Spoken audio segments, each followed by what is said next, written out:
Welcome back to my YouTube channel. All of us know that the present food requirement in our country is 316 million tons, which is meeting the requirement of the present population 140 crores. But there is an estimation of increasing the population to the 166 crores by 2050, where we need 333 million tons of the food grain approximately. But whatever the land available at present is day by day it is reduced, it is decreasing due to the several causes, several problems. Some of the soils they are being converted into real estate and other activities, and some of the soils, some of the lands which are existing or being converted, being changed the situation to the problematic, like acidic soils, alkaline soils, saline alkaline soils, like that, due to which the production of the crops is being decreased. So there is a need to bring the soils back to the cultivation by rectifying, by management of the problem soils. So now we are going to take up the topic, that management of the problem soils. Several million hectares of land are being suffering from one or other kind of problem, and overall productivity is declining because of the soil exhaustion. Degradation of the soil owing to misuse or abuse hampering the agriculture in one way or another. So India needs, just now I told you, 310 to 316 billion tons of the food grains by 2050 to feed the projected population of about 1.5 billion. One of the options to achieve the target food production is by overcoming the limitations or problems of the soils by adopting the suitable management practices. So the limitations of soil may be of maybe physical, chemical, or biological. There may be several different types of problems, maybe physical or maybe chemical or maybe biological in nature. Physical problems may be just like the surface crusting, that is hardening of the surface, that is shallow depth. The soil depth will be very low, that is 0 to 15 centimeters, so that the roots cannot go beyond the 15 centimeters due to the shallow depth. So there will be the limitation of the moisture extraction and nutrient extraction, and gravelly nature of the problem, and slopy. Due to slopy, the soil, the surface soil, nutritious soil, and fertility soil will be, erosion. Due to the erosion, it is been carried out from higher slope to lower slopes, and compactness and very low or high permeability. The soils may be high permeability having to the water or low permeability, and presence of the surface subsurface hard pans. Sometimes in subsurface layers also there will be hard pans restricting the root growth to that, up to that layer only, not allowing to beyond that layers. So for example, in sugarcane, this is the problem. So coming to chemical problems, there may be acidity or alkalinity. Alkalinity is also called sodicity, and other problems, saline alkaline problems and calcareous, and presence of the toxic elements like non-availability of nutrients, etc. And biological problems may be the absence of some of the useful soil microorganisms, or presence of harmful fungi, bacteria, absence of other biological agents including earthworms and weed infections, etc. With the expansion of the irrigation facility to newer areas through canals and overexploitation of the groundwater, salinity and drainage problems are in the rise, because there are several projects, new projects have come, and new areas brought down, new areas brought to the irrigation. So, and underground water, there are so many bore wells and wells are being taken by the farmers, so that due to the increase in the irrigation facility and increase in the groundwater utility, there is a possibility of increasing the salinity, and drainage problems, or day by day it is rising. Hence, this topic deals with such of the soil problems and how best we can manage this type of problem soil. Some of these soil problems might have arisen naturally due to the formation of the soils itself, natural occurrence that is called, or developed in course of time due to the human interference. There are two maybe reasons. One is the, naturally, that is from the mineralogy, soil mineralogy, natural occurring, and due to the human interference. And maybe due to the faulty agronomical practices, and unscientific irrigation practices, indiscriminate use of agricultural chemicals, improper drainage, etc. may be these some of the reasons for developing the problem soils. As a professional soil scientist, one need to address these problems, diagnose correctly, visually at field level, and then it has to be characterized and assess the intensity of the problem by careful analysis in the laboratory and as well as in the field, and simultaneously suggesting the remedial measures. So in this topic, there are several topics are in this lecture. Several topics are being covered, just like what are the problem cells, what is the definition, and what are the different types of the problem cells, what is the extent of area in India as well as in our Telugu states, and basic concept of the problem cells, and what are the factors responsible for developing the problem soils, and different types of problem soils like that salt affected soils, what is the history, how will nomenclature is there, how these are developed, saline soils, alkaline soils, and saline alkaline soils and acid soils, and how best we can reclaim these type of soils to increase the productivity. All these topics will be covered in this lecture. So the coming to history of the salinity research in India, if we go back, there is saline alkaline lands known to occur in India from time immemorial, prominently in the Indus and Gangetic plains in the north.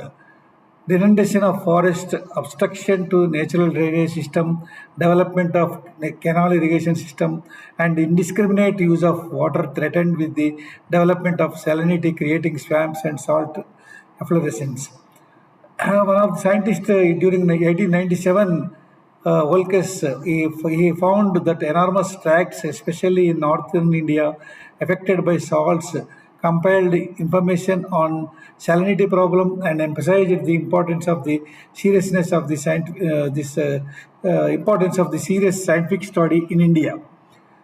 A petition in 1876 by Roberts, a European planter in Aligarh district of Uttar Pradesh, stating that introduction of canal irrigation resulted in salt efflorescence that they will call ray, and land deterioration led to constitution of historical Indian Ray Committee in 1877. Man and Tavaney during 1910, he has estimated that 6 to 7% of the area was being damaged annually. In Deccan area, the salinity problem was diagnosed in 1886 after introduction of the irrigation from Naira project in 1884, and the problem became severe by 1903. So the area was surveyed and ameliorative measures with application of farmyard manure and water remained unsuccessful. Systemic study on these soils was started by Leather, Imperial Agriculture Chemist, first scientific worker on salinity research in India during 1893 to 1914. He studied its causes for desalination and stated that waterlogging could be one of the causes. He surveyed and mapped the saline soils and saline alkaline soils in Uttar Pradesh and fixed the safe limits on quality of saline water containing cations. Finally, evolved the few methods of reclamation of the USAR soils, that is, problem soils, saline and saline alkaline soils. Identified that gypsum was the potential ameliorant for USAR soils and calculated the gypsum requirement simple based on the carbonate content of the soil. Just simple on the basis of the carbonate content, he has evolved this gypsum requirement method. Simultaneous establishment of Punjab Irrigation Research Institute at Lahore and Baramati Experimental Farm Area in Deccan Black Cotton Tract during 1925 is the true beginning of salinity research in India. At both these research stations, significant research work was carried out in development of reclamation measures for the problem soils. During 1940 to 1960, US Salinity Laboratory did pioneering work in salinity, soil plant water relationship in saline soils in the post Second World War era. Agarwal and his co-workers have critically tested the applicability of pioneering work carried out by US Salinity Laboratory on soil-water relation. diagnosis and characterization of saline alkali soils in Indo-Gangetic alluvium was done. They developed salinity alkalinity scale to evaluate the saline alkaline soils for crop response. Work carried out by Kanwar and Bumla during 1960 to 64 in Punjab and Haryana, which revealed the occurrence of large blocks of saline and alkali soils, particularly in Bakra Nangal project command area. With further development of irrigation projects without proper planning of drainage, the problem of waterlogging and salinity kept on increasing and throws challenge to irrigated agriculture. Realizing the importance of urgency of systematic research in various aspects of salinity and alkalinity in soils and efficient water use, Government of India established the Central Soil Salinity Research Institute under Indian Council of Agriculture Research at Karnal in 1969. Later, a number of schemes have been initiated by the Indian Council of Agriculture Research both on fundamental and applied aspects of the soil salinity. In addition to All India Coordinated Research Project on management of salt affected soils and use of saline water in agriculture located at Karnal, and a network of its research centers are in operation in different ecological regions. So different subcenters were started in India under the ACRP on management of salt affected soils like Agra, Bapatla in Andhra Pradesh, Dharwad and Nagpur in Maharashtra to undertake research work on saline water use for semi-arid areas with light textured soils, arid areas of the black soils region, coastal areas, and on the utilization of the sewage water respectively. So this is all the history about the how the work on this salt affected soil and saline soils has been initiated and how initially it was identified, what are the developments led to the establishment of the All India Coordinated Research Project on management of salt affected soils. So coming to different nomenclatures, at different areas, these salt affected soils will be called it with different names. So the word alkali itself is a Arabic origin, meaning it is just like ash, like it means ash. So the most common term used is usar, derived from the Sanskrit word ustra, meaning sterile or barren, and it usually applied to the kinds of saline and alkali soils in northern India. Kultari is also used for usar and kallar for salty ones in Punjab. Another term, ray, the first employed in scientific literature by Indiana geologists in designate saline efflorescence. This term is now commonly used for highly salt encrusted soils. Kar is popularly used in Punjab and Haryana to refer saline soils. Alkali soils, on the other hand, are designated as rakar or bara, which are very hard. Kallar is another commonly used term for saline and alkali lands. Saudu and Jaugu are the terms used in Karnataka for saline and alkaline soils with poor drainage. Shora are other local terms used in Maharashtra for saline and alkali soils. Palachaudu and Karuchaudu are commonly used words in Tamil Nadu and Andhra Pradesh and Telangana. Soil containing alkali carbonate is called chaudu, and the one where sodium carbonate dominates is called the uppu. In USA, Ilgere introduced the terms white alkali and black alkali containing soluble carbonates respectively. So what is the origin for this soil affected soil? So mainly the developing the soils and soil saline soils causes are number one is the weathering of the rocks and minerals. It is natural. What are the rocks? What are these saline sources of rocks and minerals? Weathering, due to weathering, these saline soils will develop. And another is mostly in arid and semi-arid climate. Under this climate, the saline soils will be developed. Ingression of seawater or salt sprays and saline seeps. These are the causes for developing the saline soils. And another one is the quality of irrigation water. Salty underground water and canal irrigation induced soil, which led to the salinity. And use of basic fertilizers and localized redistribution of the soils also lead to the developing the saline soil. Then sodic soils, these are nothing but the domination of this sodium carbonate. So the main reasons for developing sodic soils are hydrolysis of the sodium saturated soil complex and closed hydrologic basins, alternate wetting and drying cycles, quality of irrigation water, just like I told you for saline soils, that is the salty underground water, canal irrigation induced soil salinity. The weathering of rocks and minerals first will take up. The main source of the all salts in the soil is the primary minerals in the exposed layer of the Earth's crust. So during the process of chemical weathering, which involves different processes like hydrolysis, hydration, solution, oxidation, and carbonation, and other process, the salt constituents are gradually released and made soluble. So the release of salts are transported away from their source of irrigation, source of origin through surface or underground streams. Salts in the underground water stream are gradually concentrated as the water with dissolved salts moves from the more humid to the less humid areas and relatively to the arid areas. Those geological materials are highly variable in their elemental composition, and some materials are higher in salts than others. Shales, especially those of marine origin, can supply large quantities of soluble salts when traversed by water. Salts released through weathering in the arid regions with limited rainfall are usually deposited at some depth in the soil profile. Depth depends on such factors as the water retention capacity of the soil, seasonal, annual, and maximum rainfall, etc.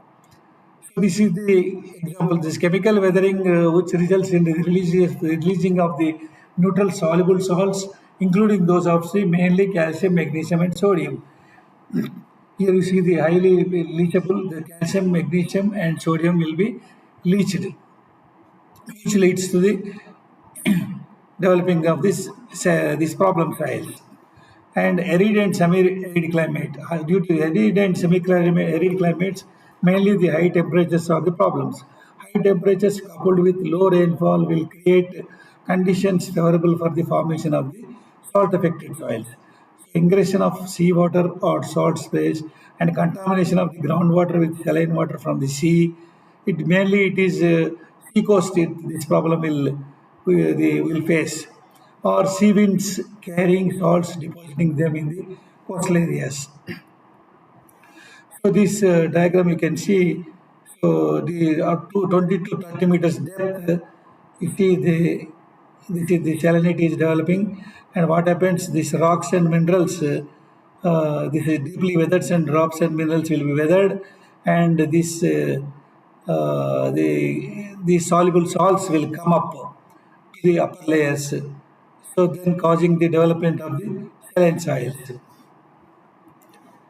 If this is the sea level rise, when the sea level is rise, the water will come to the, cultivable soils, and which led to the saline soils. This is the land loss due to the erosion or like that, and heavy floods, and storms are flooding, and coastal water supplies. This is the rising sea levels increases the salinity of the both surface water and as well as groundwater through salt water intrusion.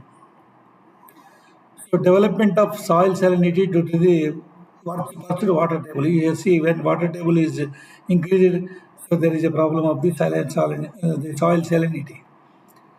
So the another reason is the use of the basic fertilizers like sodium nitrate and basic log, which may develop the soil alkalinity, that is increase the soil salt index. Salt index is nothing but it is a salt index of a fertilizer is a measure of the salt concentration that fertilizer induces in the soil solution. Whatever the salt concentration induced by that particular use of fertilizer, it is salt index. So salt index does not predict the exact amount of the fertilizer material or formulation that could produce crop injury on a particular soil, but it does allow comparisons of the fluid formulations regarding their potential salt effects. The salt index of a material is expressed as the ratio of the increase in osmotic pressure of the salt solution produced by the specific fertilizer to the osmotic pressure of the same weight of the sodium nitrate, which is based on the relative value of 100. Sodium nitrate was chosen why? Because it is a standard, because it was 100% water soluble, and it was a commonly used nitrogen fertilizer when salt index concept was first proposed in 1943. Higher analysis fertilizers usually have lower salt index because of fewer ions of the salts are placed in the soil solution per unit of the plant nutrient when they dissolve. These are the different salt index values of the commonly used fertilizers. For example, the most commonly used fertilizer, if you take urea, it contains 74.4% salt index, and ammonium sulfate it is having 88.3 salt index, and most commonly used phosphorus fertilizers, that is superphosphate, single superphosphate, triple superphosphate, they have ordinary superphosphate, single superphosphate, it is having 7.8 salt index, and triple superphosphate, it is having 10.1 salt index. And you see the diammonium phosphate, DAP, it is most commonly used fertilizer. It is having 29.2 salt index. And among the potash fertilizers, the most commonly used for potash fertilizer is potassium chloride, muriate of potash. It is having high salt index, that is 116.2, and potassium nitrate, potassium sulfate, we are having 69.5 and 42.6 respectively. So these are the different salt index values of the commonly used fertilizers by the farmers. Localized redistribution of the salt, that is soluble salts move from, generally what happens, this is a natural trend, the soluble salts move from areas of the higher to the lower elevations, from relatively wet to the dry areas, so higher to lower elevations, wet to the dry areas, and from irrigated fields to the adjacent unirrigated fields. So this is the common situation happens. So salts may also accumulate in areas with restricted natural drainage. Sodic soils, the hydrolysis of the sodium saturated soil complex, because this, for example, this is the calcium plus sodium and bicarbonate. What happens? The sodium ions will be released and hydrogen ion will be released. This is the sodium carbonate and water, sodium hydroxide and bicarbonate. Sodium hydroxide again the dissociates into sodium and hydroxide. The sodium leads to the sodic soil. Closed, closed hydrologic basins in another region, the sodic soils could be developed in a closed basin with an excess of evaporation over precipitation if the inflow water has positive residual sodicity. And groundwater, when containing carbonates and bicarbonates, is one of the chief contributing factors for the formation of the sodic soils when groundwater table is nearer to the surface. So reduction of sulfate ions under anaerobic conditions and in the presence of organic matter results in the formation of the sodium carbonate. Alternate wet and dry seasons and topographic drainage are the factors for the formation of the vast areas of the sodic soils in the Indo-Gangetic plains. During the wet season, water containing products of aluminosilicates accumulated in low-lying areas. In the ensuing dry season, as a result of more evaporation, divalent cations precipitated, causing increased proportion of the sodium ions in the soil solution and on the exchange complex with the simultaneous increase in the pH. So this process is repeated over the years, resulting in the formation of the sodic soils. So the area and the distribution, what is the area and what is the distribution of salt affected soils? So, what is the definition of the problem soil? First, let us know. Problem soils are those which do not permit the normal growth of the plant, directly or indirectly, due to the poor physical or chemical or biological conditions present in them, thus resulting in the reduced crop yield. So the normal growth will not be permitted. Maybe they are having problems of physical, chemical, and biological problems, and reduction in the crop yield. So this is the summary, that is nutshell summary of the meaning of the problem soils. Or the soils which owe characteristics that cannot be economically used for the cultivation of the crops without adopting proper reclamation measures are known as the problem soils. What is the extent of the problem soils? The extent of the salt affected soils worldwide is estimated at about 932 million hectares, with salinity affecting 23% of the arable land and saline sodic soils an additional of 10%. So, Food and Agriculture Organization during 2008 estimates that there are currently 400 million hectares of the salinized land and a similar area that is affected by the sodicity, a soil condition in which sodium ion represents is more than 15% exchangeable cations. About 20% of the irrigated land area of 280 million hectares, that is about 56 million hectares in the world, is affected by salinity. There are about 10 million hectares of the salt affected soils in India, of which 1.9 million hectares are exclusively in Uttar Pradesh state. Out of 1 million hectares of the irrigation induced waterlogged saline area in northwest India, zero point 0.5 million hectares are in the state of Haryana itself. This is the extent and distribution of the problem soils in India. If you see, there are three types. One is the eroded land, another one is the chemically degraded land, third one is the physically degraded land. If you see the eroded land, it is comes to the about 85.67 million hectares. And whereas the chemically degraded land, it is 17.45 million hectares. And physically degraded soils is 104.19 million hectares. Overall, the problem soils, that is area in India is about 120.72 million hectares.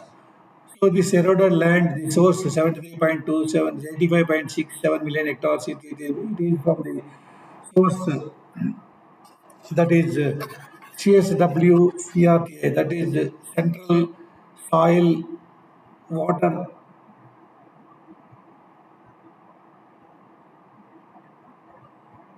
Research Committee. That is one research committee formulated in the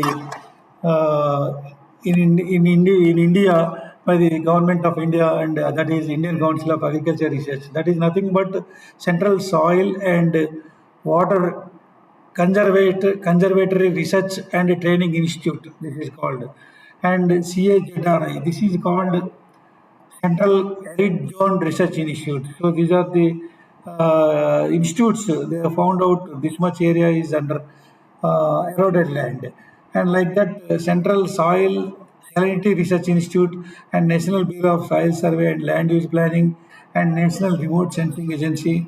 They found out that 17.45 million hectares of the chemically degraded land, and like that 104.19 million hectares under physically degraded land. Altogether, the problem soils area in India is 120.72 million hectares. So this is the geographical distribution of the salt affected soil in India. The major area, the highest area of the salt affected soil in India is in Uttar Pradesh state, followed by Gujarat and West Bengal, Rajasthan, Punjab. So like that, in Andhra Pradesh, it is 0.420 million hectares of the problem soils. So altogether 7.327 million hectares land salt affected soils in India.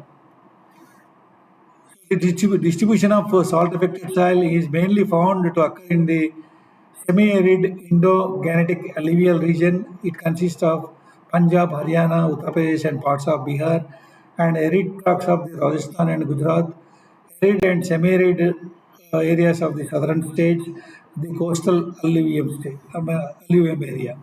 This is the map showing the salt affected soil distribution in India. So this red dots, it is showing the alkali soils, and this green dots, it is showing the area of the saline soils, and this blue all along the coastal, this is the coastal saline soils, all along the seashore, this is the coastal saline soils, and the red is the delta soils. So these are all the salt affected soils shown predicted in the Indian map. Typical saline and alkali soil types met within the different agroclimatic zones. So generally, the saline soils, there are different types of saline soils categorized saline soils with highly saline groundwater, saline soils with moderately saline groundwater, saline soils of delta origin with micaceous soils, saline soils of the delta origin with montmorillonite type of soils, saline acid sulfate soils, saline water soils. Under saline soils, these are the five categories. And alkali soils, there are three categories. One is alkali soils of Indo-Gangetic plain with sweet groundwater, alkali soils of Indo-Gangetic plain with sodic groundwater, alkali soils of Deccan Plateau with sodic or saline groundwater. These are the three types of the alkali soils. So saline soils with highly saline groundwater, we will take up one by one. So it generally, saline soils with highly saline groundwater occurs in largely in parts of Punjab, Haryana, Uttar Pradesh and Rajasthan. Generally, where the rainfall will be less than 500 mm and the salts dominating there in this type of soils are chlorides and sulfates of the sodium, magnesium and calcium. The main constant for the crop production in this type of soils is due to the high osmotic pressures and perpetual threat of the salinization, physically hard origins like petrocalcic, calcic and gypsic result in impeded drainage and waterlogging. These are the main constants in this type of soils. Coming to the next, saline soils with moderate saline groundwater. These will occur mainly in the parts of Gangetic plains of Uttar Pradesh and Bihar. So there the rainfall is generally it varies from 1000 to 1400 mm. It is called subhumid region. The salts dominant in this type of soils are chlorides and sulfates of sodium, magnesium and calcium. The main constants in this type of soils is due to the high osmotic pressure, electrolyte toxicity, threat of salinization, waterlogging, and poor aeration are the main problems, constants. And the main causes of the salinity in this type of soil is introduction of the canal irrigation and waterlogging are the causes. Third category, saline soils of the delta origin with micaceous soils. These occurs in suburban delta in West Bengal and Mahanandi delta of Orissa. The rainfall in this type of in this area where this soils occur, it ranges from 1,400 to 1,600 mm. Subhumid type it is climate. The salts dominating in this type of soils are the chlorides and sulfates of the sodium, magnesium, and calcium. Constants, the main in this type of soils are high osmotic pressure, waterlogging, and poor aeration. The causes for the soil salinity in this type of soils is ingression of the seawater and contamination of the groundwater with seawater. And fourth category, saline soils of the data origin with montmorillonite type of soils. These are the will occur mainly black soils along with Godavari and Krishna rivers in Andhra Pradesh and Saurashtra. The rainfall in these areas where these soils with origin of montmorillonite soils occur 700 to 900 mm rainfall, semi-arid regions we call. The main salts dominating here also the chlorides and sulfates of sodium, magnesium and calcium. The main constants are high osmotic pressure, shallow saline water, perpetual threat of salinization, waterlogging, and poor aeration. The main causes of this type of salinity is introduction of groundwater irrigation and secondary salinization. Another category is saline acid sulfate soils. These mainly occurs in lagoons of Malabar coast, Kuttanan district of Kerala, Andaman Islands, patches in West Bengal, some patches in West Bengal and Orissa. The rainfall in these areas where this type of soil occurs, the 2000 to 3000 mm rainfall it ranges. The called humid regions. The salts dominating in these soils are chlorides and sulfates of the sodium, magnesium, and calcium. The constants are high osmotic pressure, waterlogging, and poor aeration. Causes for salinity, soil salinity are ingression of seawater and contamination of the groundwater with seawater. Another type, saline marshes, it mainly occurs in the Kutch area, Rainfall there is more less than 300 mm, which is mainly arid regions. Salts dominating are chlorides and sulfates of sodium, magnesium, and calcium. Constants are high osmotic pressure and salt toxicity. Then alkali soils, here also there are three types of soils. One is alkali soils of Indo-Gangetic plain with sweet groundwater. It occurs mainly largest group, these are the largest group of the salt affected soils, mainly occurs in Punjab, Haryana, UP and Bihar and Rajasthan states of the India. And where in these areas where these type of soils occur, the rainfall varies 500 to 1000 mm. These climate, we call it as a semi-arid climate. Salts dominating here are salts of capable of alkali hydrolysis, sometimes with the presence of the calcium carbonate concretions. Carbonates and bicarbonates of the sodium will result in rise in soil pH, and soil deterioration is the maximum at the top and decreases with the depth. Constants here in this type of soils are the high pH, toxicity of the alkali salts, poor physical condition of the soil, waterlogging. And under another category under alkali soils, that is alkali soils of the Indo-Gangetic plain with sodic groundwater. It occurs in the small patches in the Punjab, Haryana, Uttar Pradesh and Rajasthan states where rainfall will be 500 to 550 mm. This region we call it as arid to semi-arid climate. The salts dominating in this type of soils are carbonates and bicarbonates of sodium, which will result in the rise in the soil pH, and salts capable of the alkali hydrolysis profile up to 2 meter depth is saturated with the sodium. Main constants for crop growth are high pH, toxicity of the alkali salts, poor physical condition of the soil, and waterlogging. Third category under alkali soils are alkali soils of the Deccan Plateau with sodic or saline groundwater. It mainly occurs in the vertisols, black soils, some part of the Madhya Pradesh, Maharashtra, Andhra Pradesh, Gujarat, and Karnataka states, where the rainfall varies from 700 to 1000 mm. The area which we call the climate, which we call the semi-arid regions, the salts dominating in these type of soils are the carbonates and bicarbonates of the sodium, which will result in rise in soil pH. Salts capable of the alkali hydrolysis. Constant for the crop growth, mainly in these type of soils, are high pH, toxicity of the alkali salts, poor physical condition of the soil, which causes waterlogging, perpetual threat of this sodiumization, and turned alkali due to the introduction of the irrigation.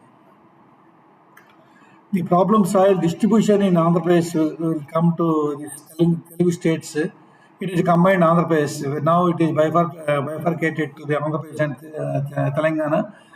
So in combined Andhra Pradesh, the salt affected soils exist in considerable areas in Nagarjuna Sagar project area, Dindi, Rajoli Banda area, Tungabhadra, KC Canal irrigation project combined areas. So salt affected soils occur along the banks of the natural streams, vagas and peripheries of the tanks in the areas where irrigation is the practiced without proper drainage. So they also occur as primary saline soils along the sea coast due to the ingression of seawater and contamination of the groundwater near the sea coast. So these are the extent of the problem soils in the Andhra Pradesh, that is combined Andhra Pradesh. Here you see the eroded lands. It is 0.67 eroded lands. It is again it is different depend upon the degradation. It is slight degradation, moderate degradation, strong, extremely degradation.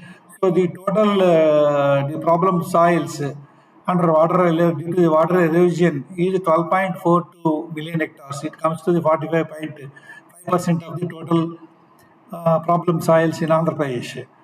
And this water erosion is also a problem due to this water erosion and water the 12.42 million hectares of the land are problem. The area is under problem size, that is 45.5%.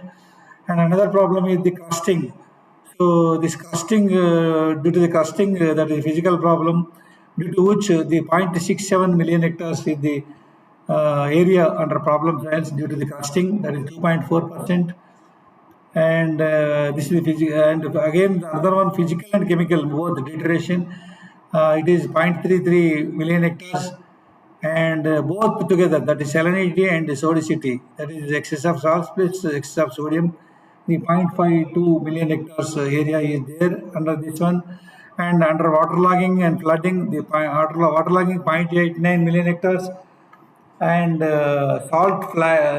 floods, it is 0.08 million hectares. Altogether, 14.99 million hectares of the problem soils area is there in combined Andhra Pradesh. That is 54.7% of the total problem soils. So how we'll characterize the saline soils? First we'll take up saline soils, then saline alkaline soils, then alkaline soils, then acid soils.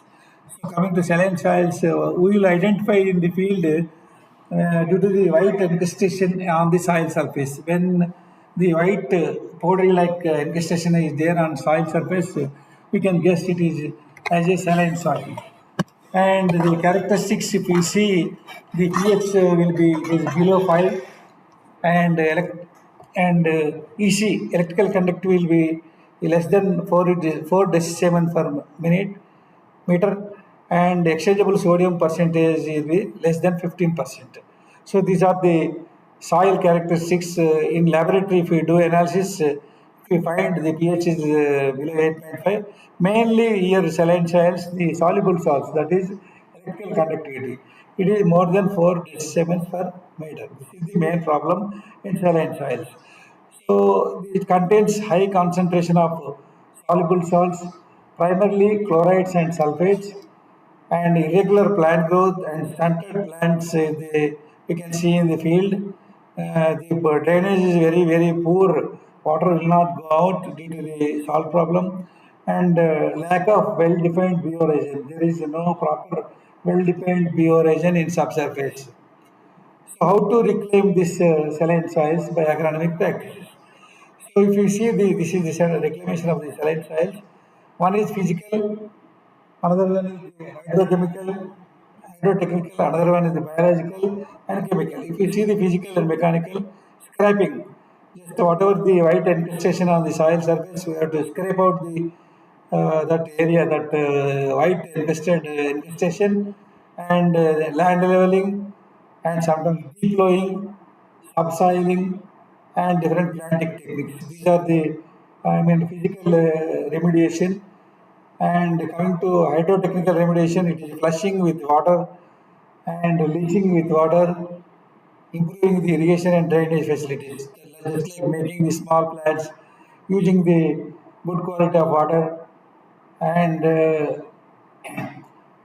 then flushing and leading to leaching of the salts to the underground surfaces, and letting out through proper deep drainage. And biological remediation, biological reclamation is, that is addition of the organic matter and mulching, green manuring, tree plantation, and microbial, increasing the microbial population.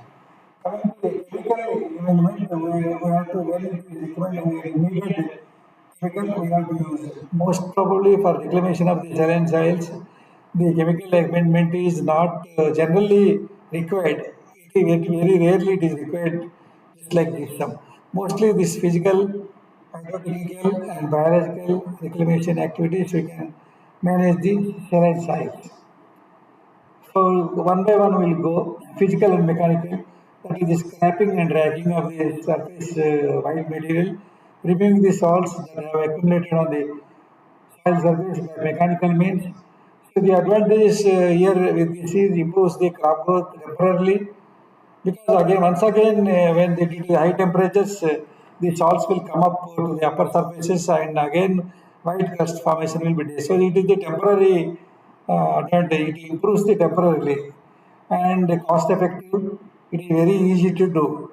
Disadvantage is this is the temporary solution. It is not the permanent solution. Removal of the salts from surface layers is not possible. Only surface layers we are removing the salts by scraping. But whereas we cannot remove the salts from the surface layers. So it is useful only in the areas where surface salt efflorescence is noticed. So this is, you can see the soil scraping, removal of the white and fixation. Next, physical and mechanical. This is the next coming to the deep flowing and subsoiling. Due to the deep flowing, what it happens, it breaks the impermeable layer or hard pan or cemented subsurface layer, and it improves the drainage system. When it is improved, drainage system is improved, automatically all the salts will be leached down, reducing the soil salinity. So it facilitates the internal transport of the salts dissolved in water to the deeper layers. So this is the, you see the profile before and after the immersion of the soils in saline soil. So here the before immersion it is on the top layers, after immersion it is going down. Then hydrotechnical, it is just making the area into small plants and flushing with the good quality water. Washing away the surface accumulated salts by flushing the water over the surface is sometimes used to desalinize the soils having surface salt crust. Just with flushing with the good quality water, removal of the white crust. Advantage is the cost effective, it is easy and consumes less time. The flushing disadvantages are it cannot remove the salts from the root zone, subsurface zones we cannot remove, and it is useful only in cases where impermeable layer exists near the soil surface. It is useful in the areas where there is a salt crust of hygroscopic salts which may prevent the use of farm machinery or any other equipment, and due to the gradient requirement, planning irrigation is a problem, and providing surface drainage is a landlocked area. In landlocked area is also difficult. Other agronomical practices like planting techniques. So it is the region furrow method is it is very useful method. Under furrow irrigation, what happens? The soluble salts are concentrated towards the crest of the bed. Therefore, the optimum seed placement is on the lower side of the bed. So these salts accumulated in the upper side of the ridge. If you take up the sowing of the seed in the lower side, the germination will be proper. We can overcome this situation. Here, this figure is showing the accumulation of the salts on the top of the ridge. So here you see the direction of the salt flow and salt accumulation in furrow irrigation. So this is the zone of salt accumulation, water in furrow. So it is 0 to 120 centimeter depth. You see the salt concentration in that side. How this salt is flowing, salt flow and salt accumulation in the furrow irrigation. The zone of maximum salt accumulation is the zone of maximum salt accumulation is on the ridges, whereas in furrows it is less. So we'll sow the seeds in the edge of the ridge, that is in furrow. So to avoid the maximum, harmful effect of the this salts accumulated on the ridges. So this is the soil salinity at planting time. For example, these are the different methods: single row bed, double row bed, and sloping bed. If we sow the seeds, so these are the three types of situation where the electrical conductivity is the 4, if it is 8, if it is still more 15, what happens? If it is 4, if a single row under single row bed, at 4 EC it is okay, it is germination, it is to some extent is okay. But under 8, when the soluble salts content is increased, so there is a problem of the germination. If the seed fail to germinate. So 16, there is no question of germination. And if you go for double row bed, what happens under the situation of 4 electrical conductivity, the seeds are germinating, and under 8 electrical conductivity, 8 decisions per minute, EC also it was germinating to some extent. But whereas when EC is 18, 16 EC, so it is a problem for the seed germination. So then sloping bed, under sloping bed, if you take up this seed sowing on the sloping beds, under 4 EC also there is we are getting germination, and under 8 EC also we are getting germination, and even 16 EC also, so it, we are getting germination. So when the high soluble salt content is there, it is recommended to take up the seed on the sloping beds. Sloping beds. So the pattern of salt buildup depends upon the bed shape and irrigation method. So seed sprouts only when they are placed so as to avoid excessive salt buildup around them. Other agronomic practices like planting techniques, the land shaping technologies, the management of the location of salts in relation to root zone or seed placement is one of the tools to grow crops on the saline bed. Modification in the irrigation practices and shaping the land to obtain more favorable salt distribution in the soil matrix is well-known alternative.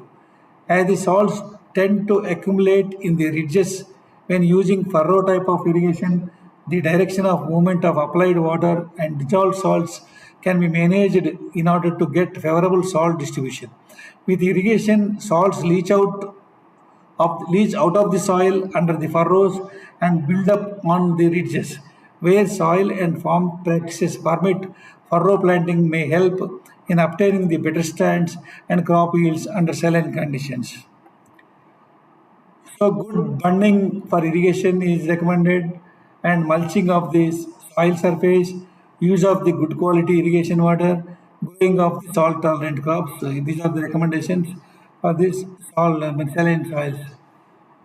And leaching salts return to the soil surface due to the high evapotranspiration, high evaporation and transpiration. So reducing the evaporation from soil surface and to encourage downward flux of soil water will help to control root zone salinity. Studies using strong mulch for 3 years showed the significant reduction in soil salinity and resulted in the increasing yield. So use of the mulch continuously for 3 years, it resulted in the increase in yield and reduction in the soil salinity. Then periodic sprinkling of the mulched soils resulted in greater salt removal and therefore higher leaching efficiency than did flooding or sprinkling of the bare soil. And growing suitable crops, mainly that is rice in the saline soils, it is recommended. Reclamation requires good quality of water, which is often a major constant in arid regions where the water is the constant. Therefore, leaching alone for prolonged periods is not justifiable, and so rice crop is conveniently grown during reclamation, though it is not tolerant but favored in saline soils. Rice gives satisfactory yields even when electrical conductivity of the saturated soil extract is 20 to 25 decisiemens per meter in the upper layers. So these are the changes in soil salinity during the reclamation of the highly saline soils by growing the rice crop. Rice crop is generally recommended. Here you see the at the starting, suppose before taking up the first rice crop, first we will see the surface layer 0 to 10 centimeters. Before first crop of rice, it was 34 electrical conductivity. Then after first crop, it has come down to 20.1. After second crop, it has come down to 16.9. After third crop, it is still come down to 12.1. Like that, in subsurface layers also, when we compared to the before first crop, then after first and second and third crops, the EC values has come down. So the salt problem has come down. So mainly, even though it is not tolerant for the salts, but we can get the considerable amount of yields when we take up rice crop in saline soils. Cropping sequences, which include crops such as rice, berseem, and other, and those requiring frequent irrigations, reduce the salinity effectively where drainage is adequate. Whichever the crop requires more number of irrigations and more amount of irrigations, those crops can be recommended under salinity conditions. Therefore, the knowledge of expected salt balance at the root zone under various crop rotations will be extremely helpful in planning the best cropping sequences during the and after reclamation. So these are the tolerant crops, the different species under saline soils. When the electrical conductivity is more than 35 decibel per minute meter, So these are the crops recommended. And when it is 25 to 35 EC, Tamarix articulata, Acacia fornaceana crops recommended. And when it is 15 to 25 EC, Casuarina, Acacia tortoise, Acacia nilotica, Pongamia like crops are recommended.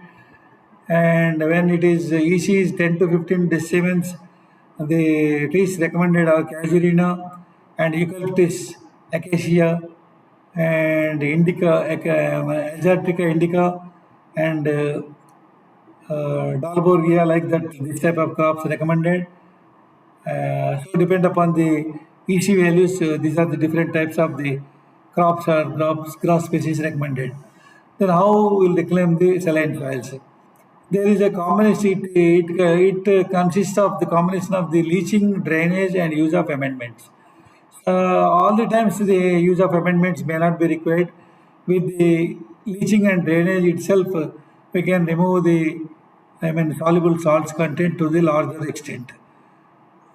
So what we will do if the main very big plot is there, we will make the plot into the subplots. We'll make the bunts. We'll divide a larger area into smaller plots with temporary bunts, and we'll one is the flushing. Overall, flushing the total plot with the good quality of water and flushing the excess water to the root zone. Another one, making the big plat into smaller plats with bunds and using the good quality of irrigation water and keeping the water for 2 3 days like that, so that the water, whatever the salts are there dissolved in the water, and those that dissolved water will be leached down to the subsurface layers, and we are providing the deep drainages to using the deep drainages, the whatever the, the salt dissolved water, it will be let out of the field. So this is the procedure for the reclamation. Very rarely we require the chemical amendment for the reclamation. So that what I told you, very rarely we require the amendment like gypsum. Uh, so it is even some of the scientists also they reported that an amendment may not be needed for the reclamation of the saline soils having the high sodium absorption ratio. So this is the effect of the gypsum application on cumulative infiltration in a saline soil. How this gypsum application affect the infiltration? When we use the gypsum, the infiltration rate is more.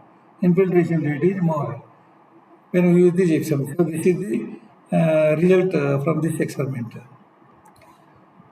Infiltration of a, just what is this? Infiltration rate of a saline soil upon leaching shows a higher cumulative intake when gypsum was applied. Gypsum could hasten the leaching process by maintaining a higher infiltration rate by supplying soluble calcium to the leaching water. Decision is to use gypsum for saline soils having excess neutral soluble salts and high SAR depend upon soil irrigation requirement and the electrolyte level of the irrigation water. Light textured soils and those having a favorable infiltration rate are not likely to respond to the amendment, that is gypsum application. In heavy textured soils and where such soils are leached with low electrolyte water, application of an amendment is desirable to hasten the reclamation. And the fertilizer management, how best we will do the addition of extra dose of nitrogen to the tune of 20 to 25% of the recommended level will compensate the low availability of the nitrogen. Is generally this in saline soils the nitrogen availability is low, so that 20 to 25% more than the recommended dose of the nitrogen fertilizer is recommended to apply under this type of soils. And addition of the organic manures like farmyard manure, compost, etc. are recommended, which helps in reducing the ill effect of the salinity due to the release of the organic acids. Due to the decomposition of the farmyard manure and compost, the organic acids will be released. So these organic acids which leads to the dissolving of the salts. So the green manuring like sunhemp, diancha, etc. are used, and green leaf manure are also these all these green manuring which counteracts the effects of the salinity. So land shaping technologies like the management of the location of the salts in relation to the root zone or seed replacement is one of the tools to grow crops in the saline bed. Modification in the irrigation practices and shaping the land to obtain more favorable salt distribution in the soil matrix is well-known alternate. And the salts tend to accumulate in the ridges when using furrow type of irrigation. The direction of movement of applied water and dissolved salts can be managed in order to get a favorable salt distribution. So the microbial measures the application of the cyanobacteria to saline soils. Cyanobacteria can grow and fix atmospheric nitrogen, particularly in saline soils. These organisms require sodium for their growth. They use sodium in the saline soils for their growth. They can fix the more nitrogen from atmosphere. And for some physiological activities like photosynthesis, respiration and nitrogen fixation. Cyanobacteria may decrease the soil salinity up to 25 to 30%. So then second category of the problem soils are the alkali soils. The alkali and alkaline soils are the clay soils with relatively high exchangeable sodium percentage, a relatively high pH and poor structure and low infiltration capacity. In this type of soils, the pH is more than 8.5 and EC is generally less than 4 millimoles only, but the exchangeable sodium percentage will be more than 15% in alkali soils. Often they have a hard calcareous layer at zero point 0.5 to 1 meter depth. Alkali soils, due to both their unfavorable physicochemical properties, mainly due to the dominating presence of the sodium carbonate. In literature on alkali soils, the terms sodicity, alkalinity, and basicity are not always clearly differentiated. All these three are same similar. The term basic is used for high pH is ambiguous. Therefore, many scientists and other they are preferring to speak of the alkaline instead of the basic, although the latter definition would be more precise. Alkali soils are also called sodic soils because why? Because the sodium is the alkali metal dominating. So when coming to distribution, Uttar Pradesh state is the having largest alkali soils area to the tune of 1.3 million hectares, which is accounting for 35.75% of the total alkali affected area in the India, which is followed by the Gujarat where 14.36% and followed by Maharashtra 11.21% and then Tamil Nadu 9.141%, Haryana 4.86% and Punjab 4.02%. These six states in India are having about 80% of the total alkali lands in India. So alkali soils occur in why? Because these occur this type of soil in Central Europe, Northern India, above the Ganges River, and along the Indus River basin of the Pakistan. The causes for occurrence are maybe the natural and that is the weathering of the rocks and minerals and man-made due to the human intervention. So natural, this is the presence of the soil minerals producing the soil sodium carbonate upon weathering. Just now I told you, and man-made, that is human disturbance. Irrigation water containing a relatively high proportion of the sodium bicarbonate is used. It leads to the sodium problem. So during the wet season, water containing products got from weathering of aluminosilicate will be accumulated in the low-lying areas. In the ensuing dry season, what happens as a result of the evaporation, the soil solution is concentrated, resulting in some precipitation of the divalent cations, causing an increase in the proportion of the sodium ions in the soil solution and the exchangeable complex with the simultaneous increase in the pH. So the process of this process is when it is repeated over the years, resulted in the formation of the sodic soil. Alternate wet and dry seasons and the topographic conditions are the contributing factors in formation of the vast areas of the sodic soils in Indo-Gangetic plains of India. Over this Bhargava, he has revealed this information. So what is the chemistry involved in the soil alkalinity? Soil alkalinity is associated with the presence of the sodium carbonate or soda in the soil. Just now I told you.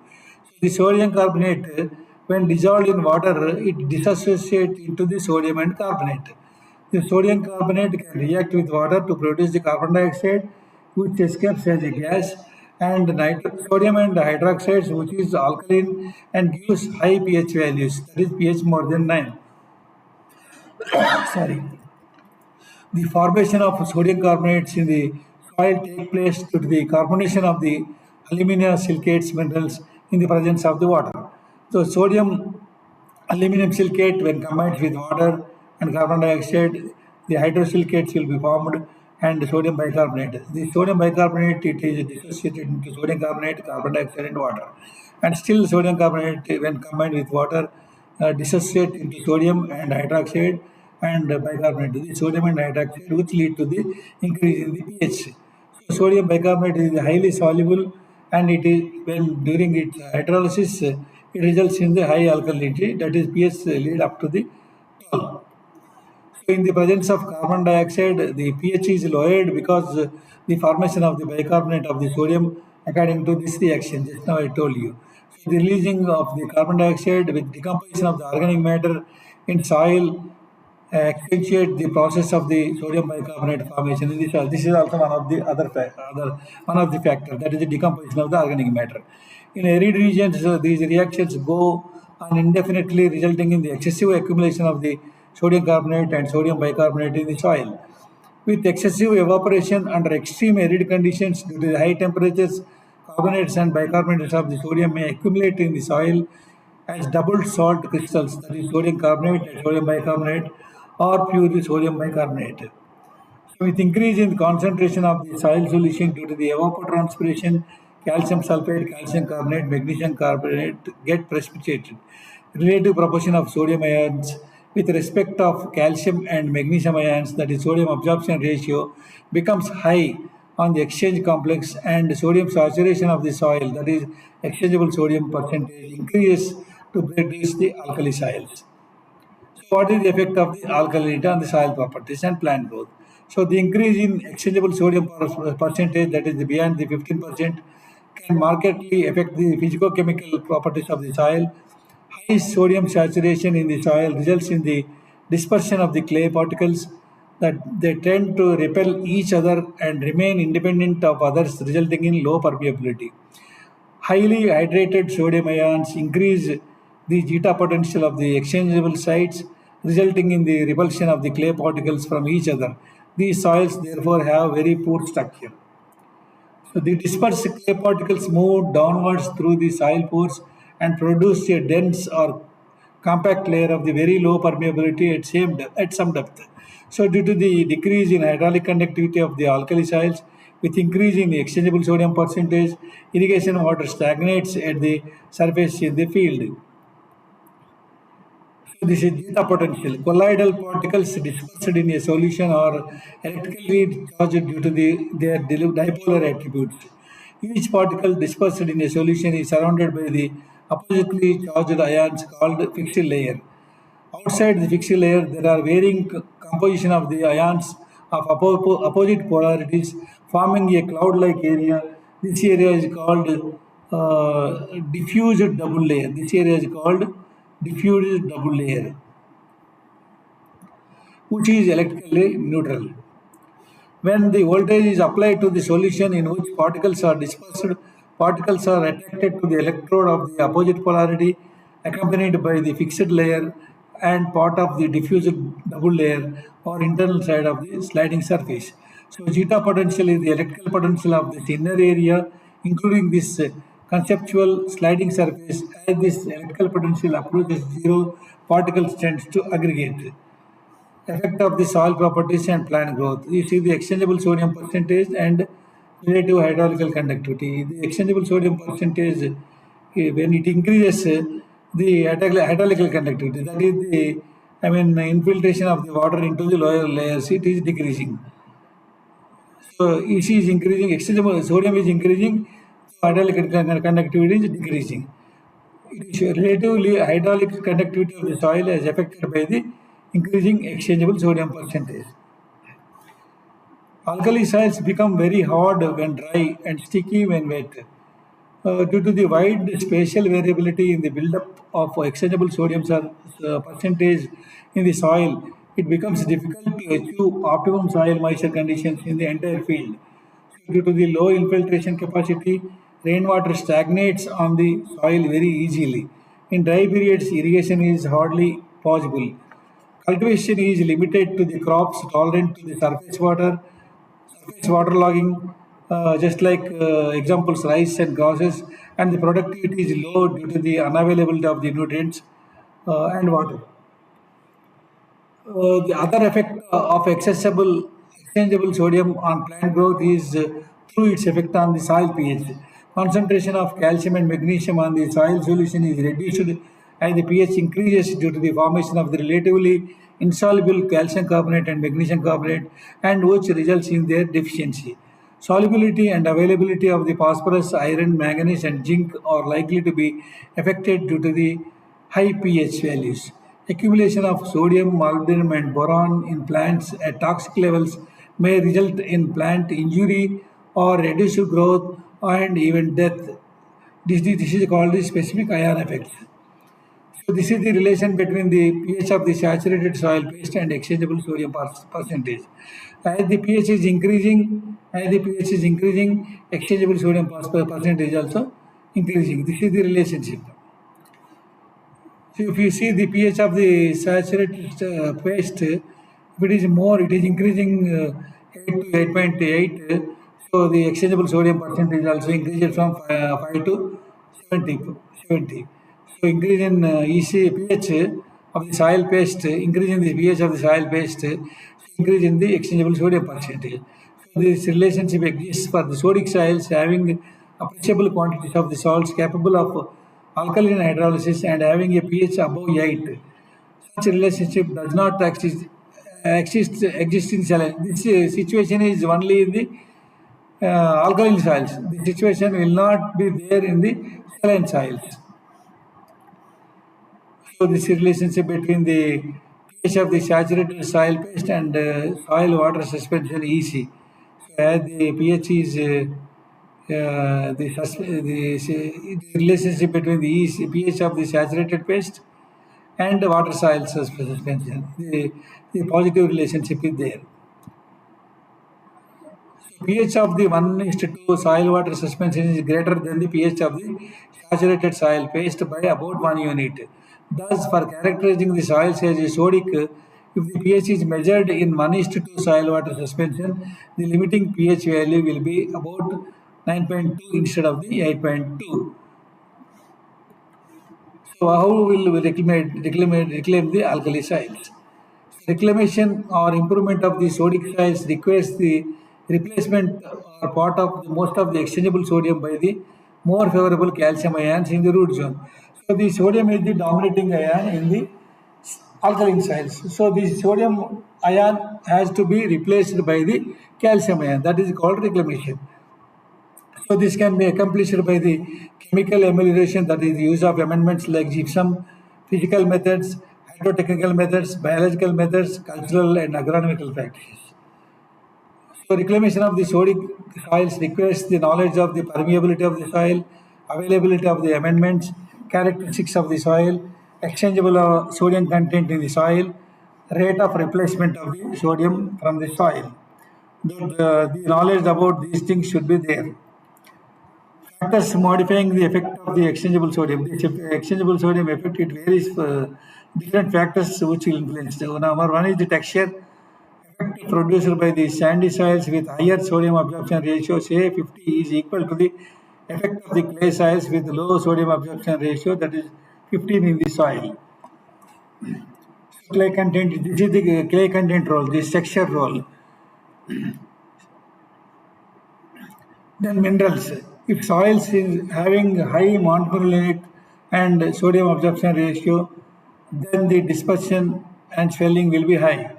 So if soils having more monopolinate, they will have the more dispersion. If the soils are having the kaolin type of minerals, the swelling and dispersion will be low. Organic matter then indirectly modifies or influences the exchangeable sodium by modifying and improving the physical properties. presence of the exchangeable potassium and magnesium. If exchangeable potash, magnesium, soluble silicates are present in appropriate amounts, then they do not allow the soil to deteriorate even due to the presence of the exchangeable sodium. So the exchangeable potassium and magnesium presence will be beneficial when the exchangeable sodium is the problem. What is the chemical amelioration? Inorganic chemical agents are used to reclaim the alkali soils containing calcium that can replace the exchangeable sodium. The choice of amendment is governed by the availability of the amendment, economics of the amendment, and nature of the alkali soil to be reclaimed. Non-calcareous alkali soils. Non-calcareous alkali soils means the soils are having the sodium dominating ion, but calcium carbonate is less than 15%. So those are called non-calcareous alkali soils.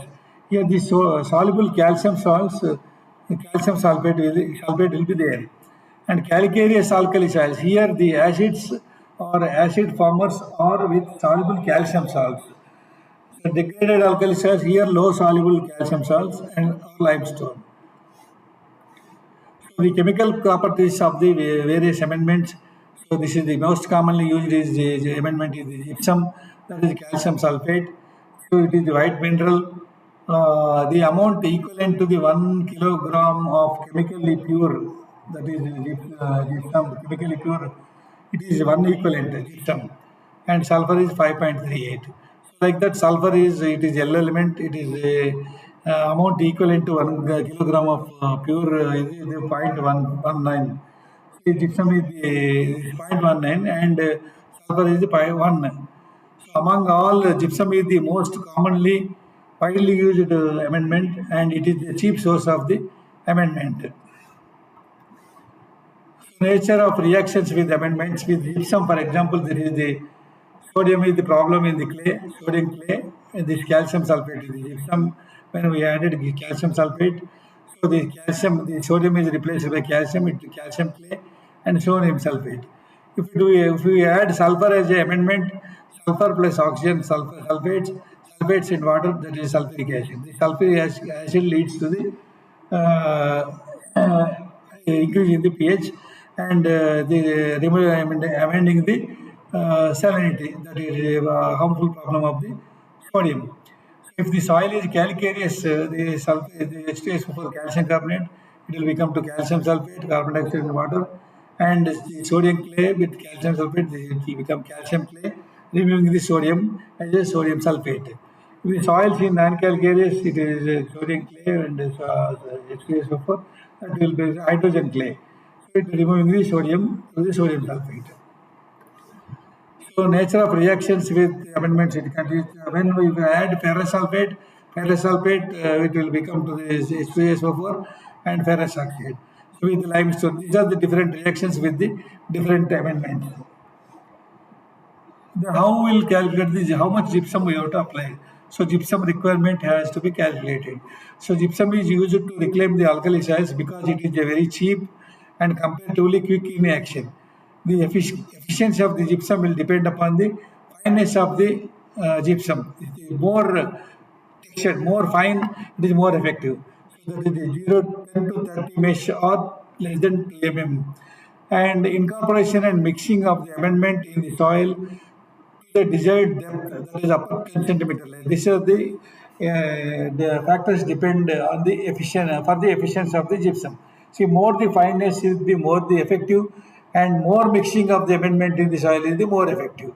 So the depth of reclamation depends upon the optimum root activity of the root. Which depth the root is active, that depth depend upon the depth the reclamation and amount of gypsum required is depends upon, and root depth of the crop. So gypsum requirement is determined by this is the formula exchangeable sodium percentage and in irrigation water. This is the formula to calculate the gypsum requirement.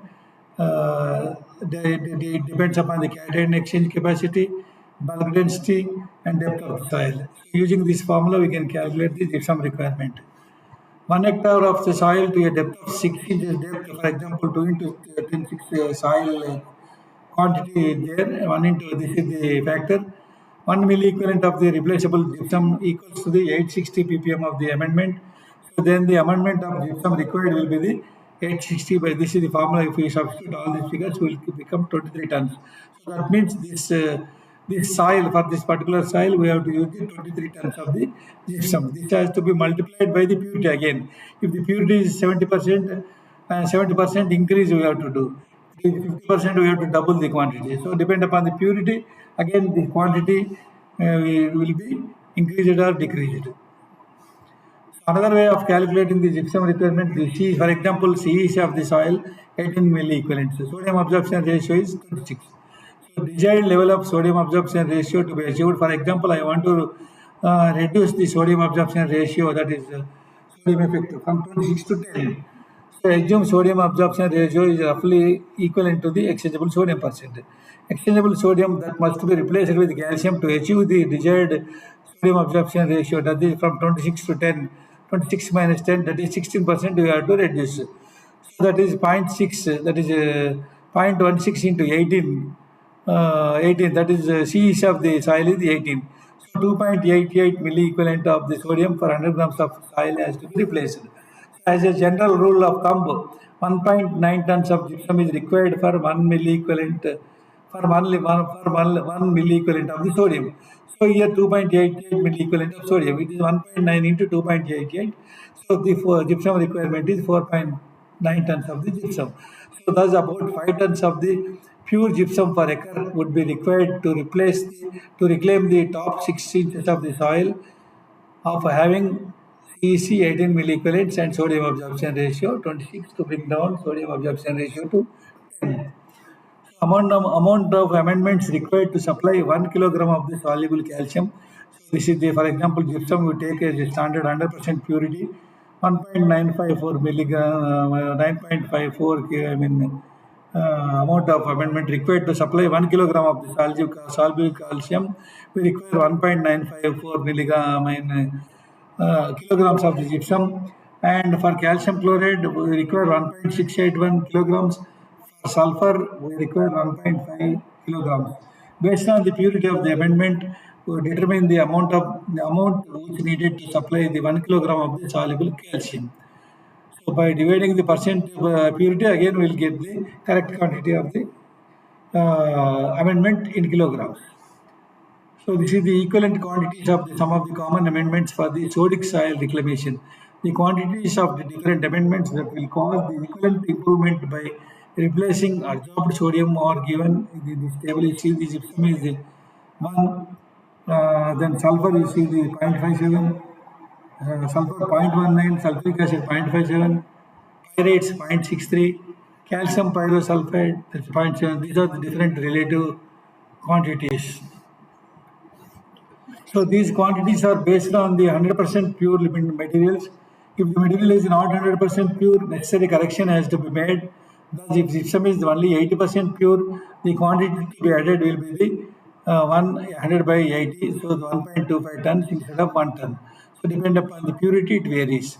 So replacement of each mole of absorbed sodium for 100 grams of soil will require half a mole of soluble calcium. The quantity of pure gypsum required to supply half a centimole of calcium per kg soil for upper 50 centimeter soil depth will be molecular weight of the gypsum divided by 200. That will become 0.86 grams per kg of the soil. So this is the calculations. Finally, we'll get the 1.96 tons per hectare of the amendment. So the relationship between the pH of the 1.2 soil water suspension and the gypsum requirement, so it varies from the pH. It varies depend upon the pH. If the pH is increasing, so the gypsum requirement is increasing.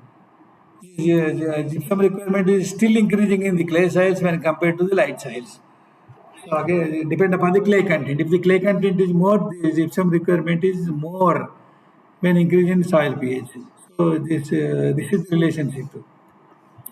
Apply gypsum in ponding of water, leach the displaced sodium beyond the root zone. So we have to divide the plots into smaller plots and apply the fresh water, have good quality water, and ponding of the water for some 2-3 days and leaching out the displaced nitrogen beyond the root zone. So restoration of the sodic soils is slow because soil structure once destroyed is very slow to improve.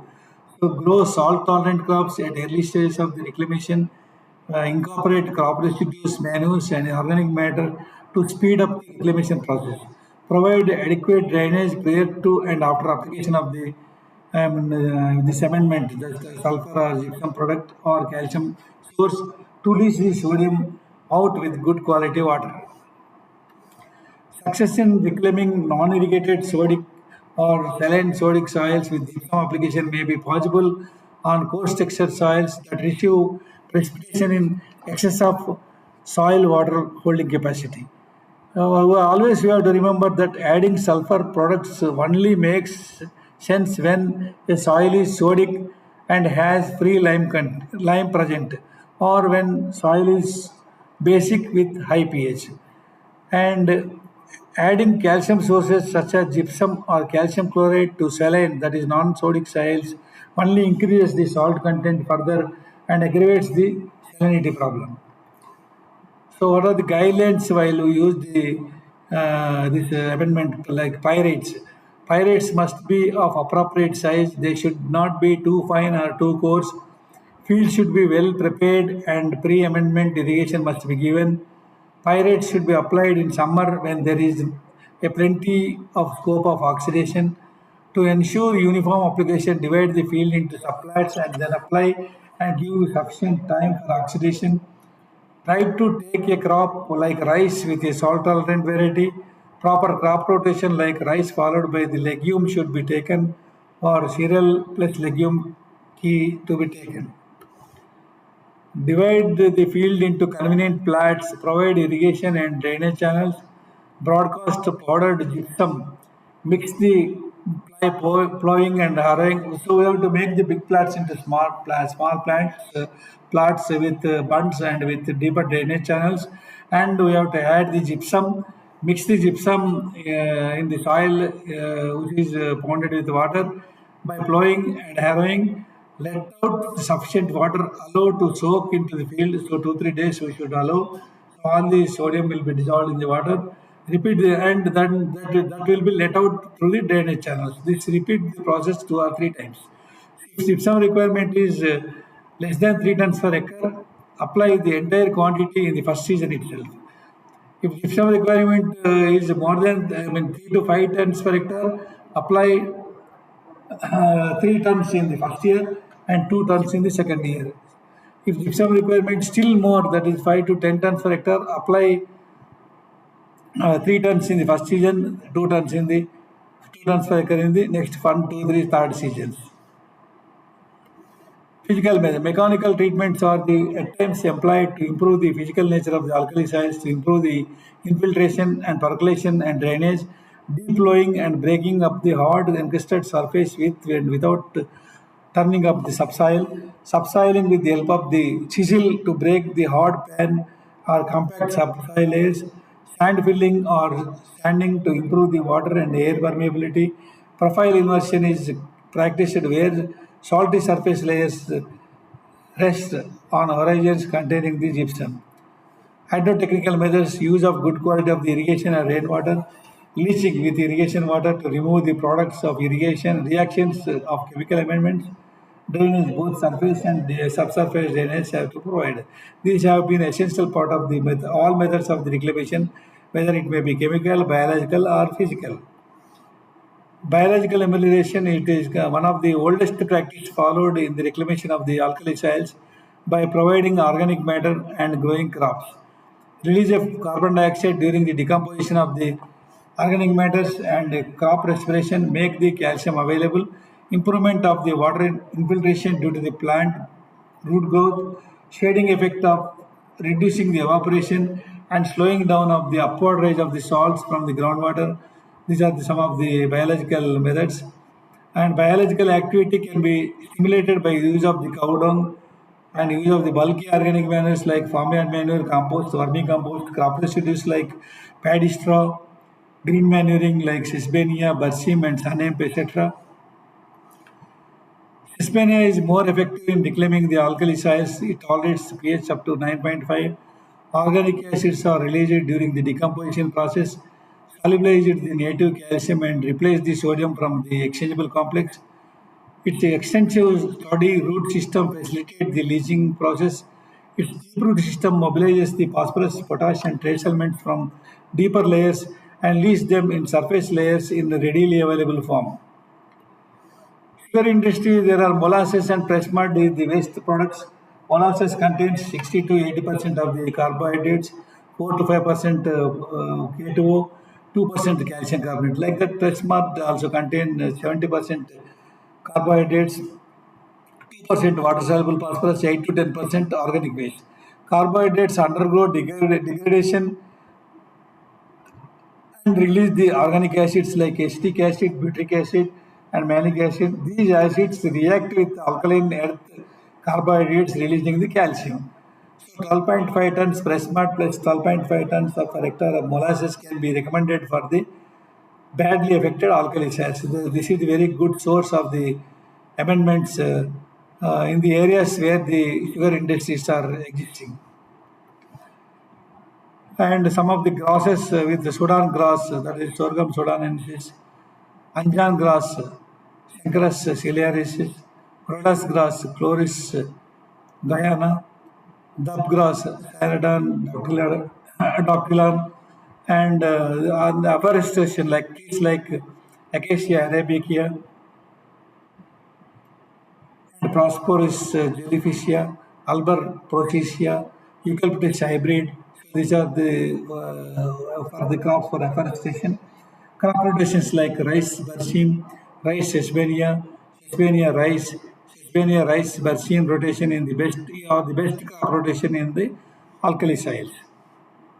This is the relative tolerance of the rice and wheat crops to the exchangeable sodium percentage. Here you see the percentage yield reduction. This is the yield, this is the wheat crop, this is the wheat crop, rice crop. So the reduction is less in the rice crop when compared to the wheat. Bioremediation of the sodic soils through application of the organic amendments, like it is published some of the research results. Intelligent and selective use of organic amendments in sodic soil provided effective in soil conditioning and influence on the soil properties. The field experiments were carried out in sodic soil to study the effect of organic amendments followed by the cultivation of the wheat and paddy. Vermiform wash and tillage and green manuring altogether plus mulching 6 tons per hectare and earthworm inoculation altogether and including vermicompost 6 tons per hectare. All these decreased the alkalinity and increased the crop yields. Gradual addition of organic amendment was taken up as the earthworms cannot sustain in the sodic soil. So the synergic effect of the combination of the methods is well established and must be taken advantage of in practical soil reclamation projects. Incorporation of the 50% of the gypsum requirement along with the farmyard manure 10 to 2 tons per hectare and ponding with good quality of water and draining was found to be more effective in the reclaiming the alkali soils. So these are the tables showing the changes in electrical conductivity due to the different amendment methods and the period. So there is a decrease in the electrical conductivity when from surface to deeper depths when reclamation stage is 1, 2, 3, 4. So reclamation stage 1 means the reclamation using the vermicompost, different types of the methods, treatments. So this is the result. How best we can decrease the electrical conductivity across the depths by with the different types of the reclamation stages. Maximum decrease in the pH, soricity, exchangeable sodium percentage, and electrical conductivity is observed to a depth of 15 centimeters. So this may be attributed to the increased microbial activity resulting in production of the organic acids like humic acid uh, from decomposition of plant litter and addition of the compost borrowing and cast deposition by earthworms. The application of green manure therefore enhances the reclamation action of the organic manures like vermicompost by improving the physico-chemical properties of the soil and by markedly decreasing the soil pH.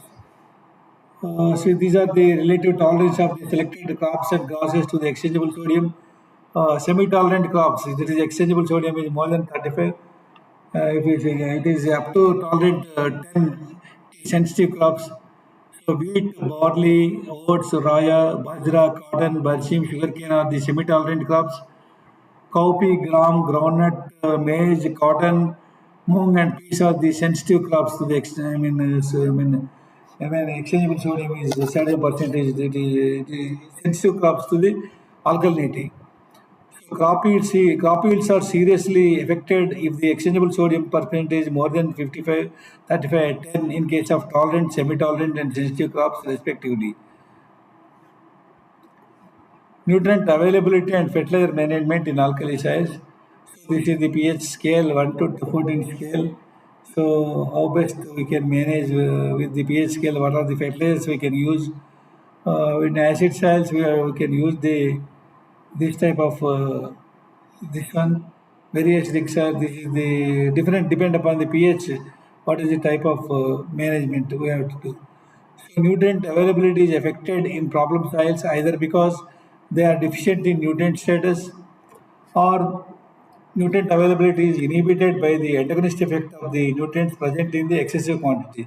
Sometimes actual deficient, sometimes antagonist effect of the due to the more presence of the other nutrients.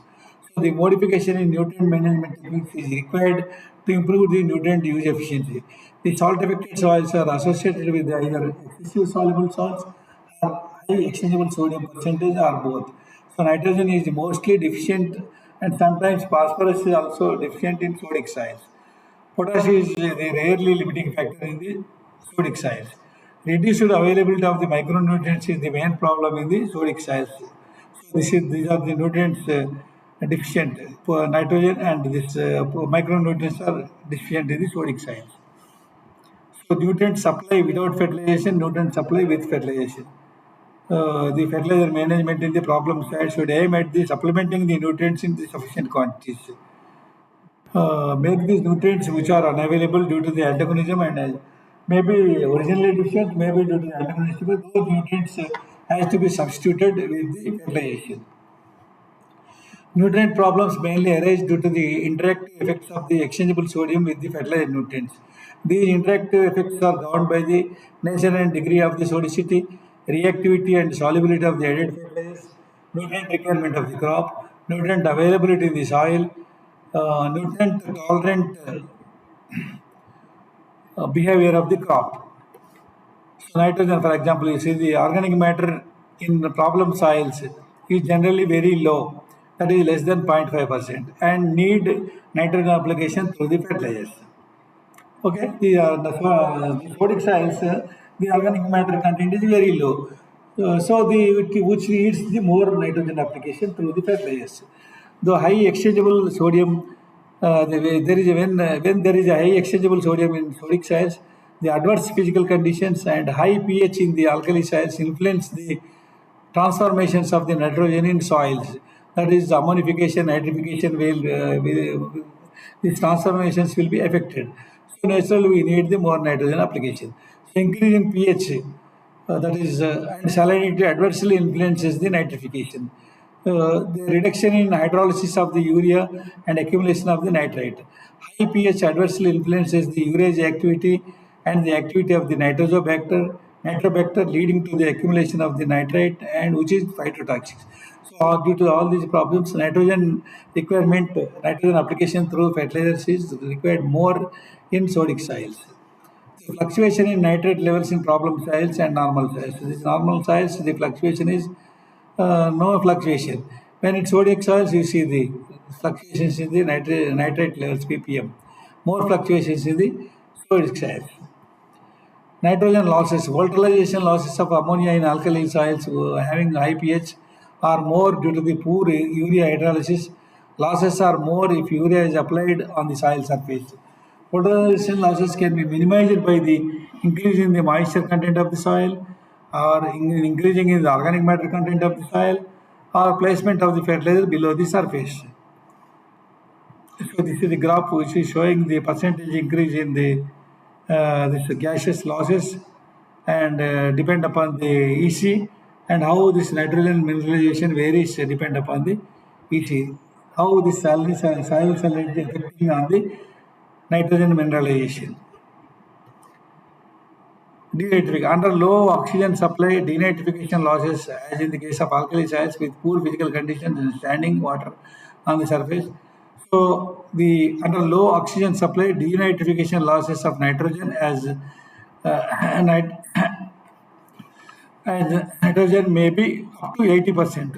So only 80% will be the nitrates when it added with nitrification occurs, denitrification occurs, nitrogen is released gas.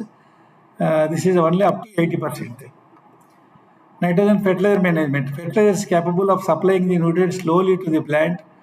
If they are associated with the calcium, still better for sodic soils.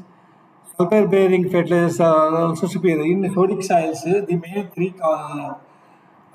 three aspects we have to consider, which are capable of supplying the nutrients very slowly. And another is which are having calcium containing nitrogen fertilizers. And another one is the sulfur bearing nitrogen fertilizers. Sulfur bearing fertilizers are the more superior to the other sources of the nitrogen fertilizers. For example, you see, we will compare this is ammonium sulfate, calcium ammonium nitrate, urea. You see this nitrogen in kg per hectare. You see the yields are increased with the application of the ammonium sulfate because it is sulfur containing ammonium fertilizers and followed by the calcium containing ammonium fertilizers. The only this nitrogen, this urea, it is still very low yield.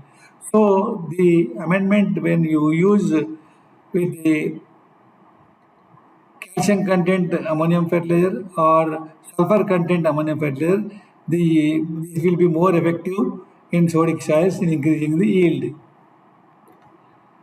Nitrogen losses for in order to urea followed by calcium ammonium nitrate followed by the ammonium sulfate. Ammonium sulfate was the more efficient due to the higher absorption of the ammonia and lowering the road zone pH. But urea usage is widespread and it is easily available. Results indicate that urea can be applied as a foliar spray. Time and method and dose of application. Place the fertilizer in the root zone, don't broadcast. Apply at lower depths, not on the surface, by drilling where utilization of the roots is the maximum. Apply nitrogen in split doses, half nitrogen as basal, remaining as a top dress and as a foliar space. Fertilization losses will be reduced to 90% when nitrogen fertilizers are placed at 60 centimeter depth in wheat and 10 centimeter depth in rice. Foliar application of urea is more useful in sodic soils as the gaseous losses are more with the soil application. So these are the effect of the sources and levels of nitrogen on rice yields and alkali soils. So these are the treatments, the different sources. You see through the ammonium sulfate, more the crop yield, followed by the calcium ammonium nitrate, followed by the urea. Addition of organic manures. Application of organic manures to the saline soils result in adding the nutrients and improving the soil physical conditions, reduction in soil pH due to the release of the acids, and sodicity and leaching losses by forming stable complexes, slow release nitrogen fertilizers, coated nitrogen fertilizers, reduced nitrogen losses through leaching, runoff, and volatilization, coating of urea with neem cake or currant cake at 20 to 30% level to reduce the nitrogen losses significantly. Then about phosphorus management in saline and alkaline sodic soils, high pH, the more soluble forms of this phosphorus converted to the more, soluble phosphorus will be converted to less soluble forms.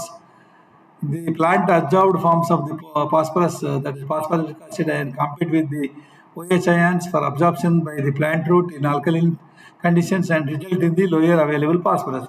Presence of calcium as the calcium carbonate will reduce the availability of the phosphorus by absorbing the phosphates into the on the surface. Precipitation as the calcium phosphates by increasing the pH, releasing the ions like carbonates and sulfates which compete with the phosphate ions. So placement of the entire phosphorus fertilizer in bands as basal dose is the recommended in this type of soils.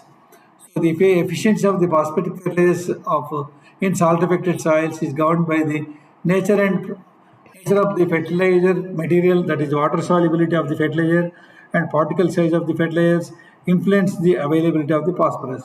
And soil properties like physical chemical properties of the soil also affect the phosphorus availability. In alkaline soils, rock phosphate is of the low use due to the low solubility.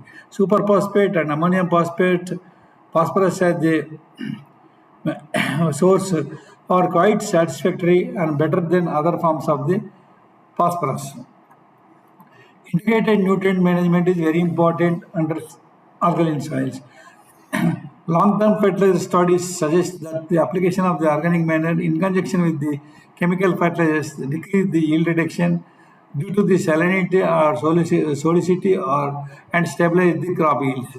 Application of farmyard manure 10 to 15 tons per hectare along with the recommended dose of fertilizer will help in the sustaining the yields. Incorporation of the green manuring crop into the soil is a highly beneficial practice. Hispania aculeata is the most suitable green manure for the problem soils. Organic manures improve the physical condition of the soil and also add the nutrients. The fairly stable chelates formed by the trace elements will help in the better availability. Organic manures enhances the microbial activity in this type of soils. Coming to the micronutrients, the formation of the sodium zincate and zinc carbonate at high soil pH lowers the solubility of the zinc and thus their availability. So similarly, the solubility product of iron, copper and manganese metal nutrient compounds at higher pH is very low, resulting in deficiencies of the nutrients in sodic soils. Molybdenum and boron do not cause a deficiency problem, but their toxicity at higher pH is the problem. So at higher pH levels, the deficiency problems of the zinc, copper, and iron and manganese will be there, and molybdenum and boron excess problem, that is toxicity problem, will be there.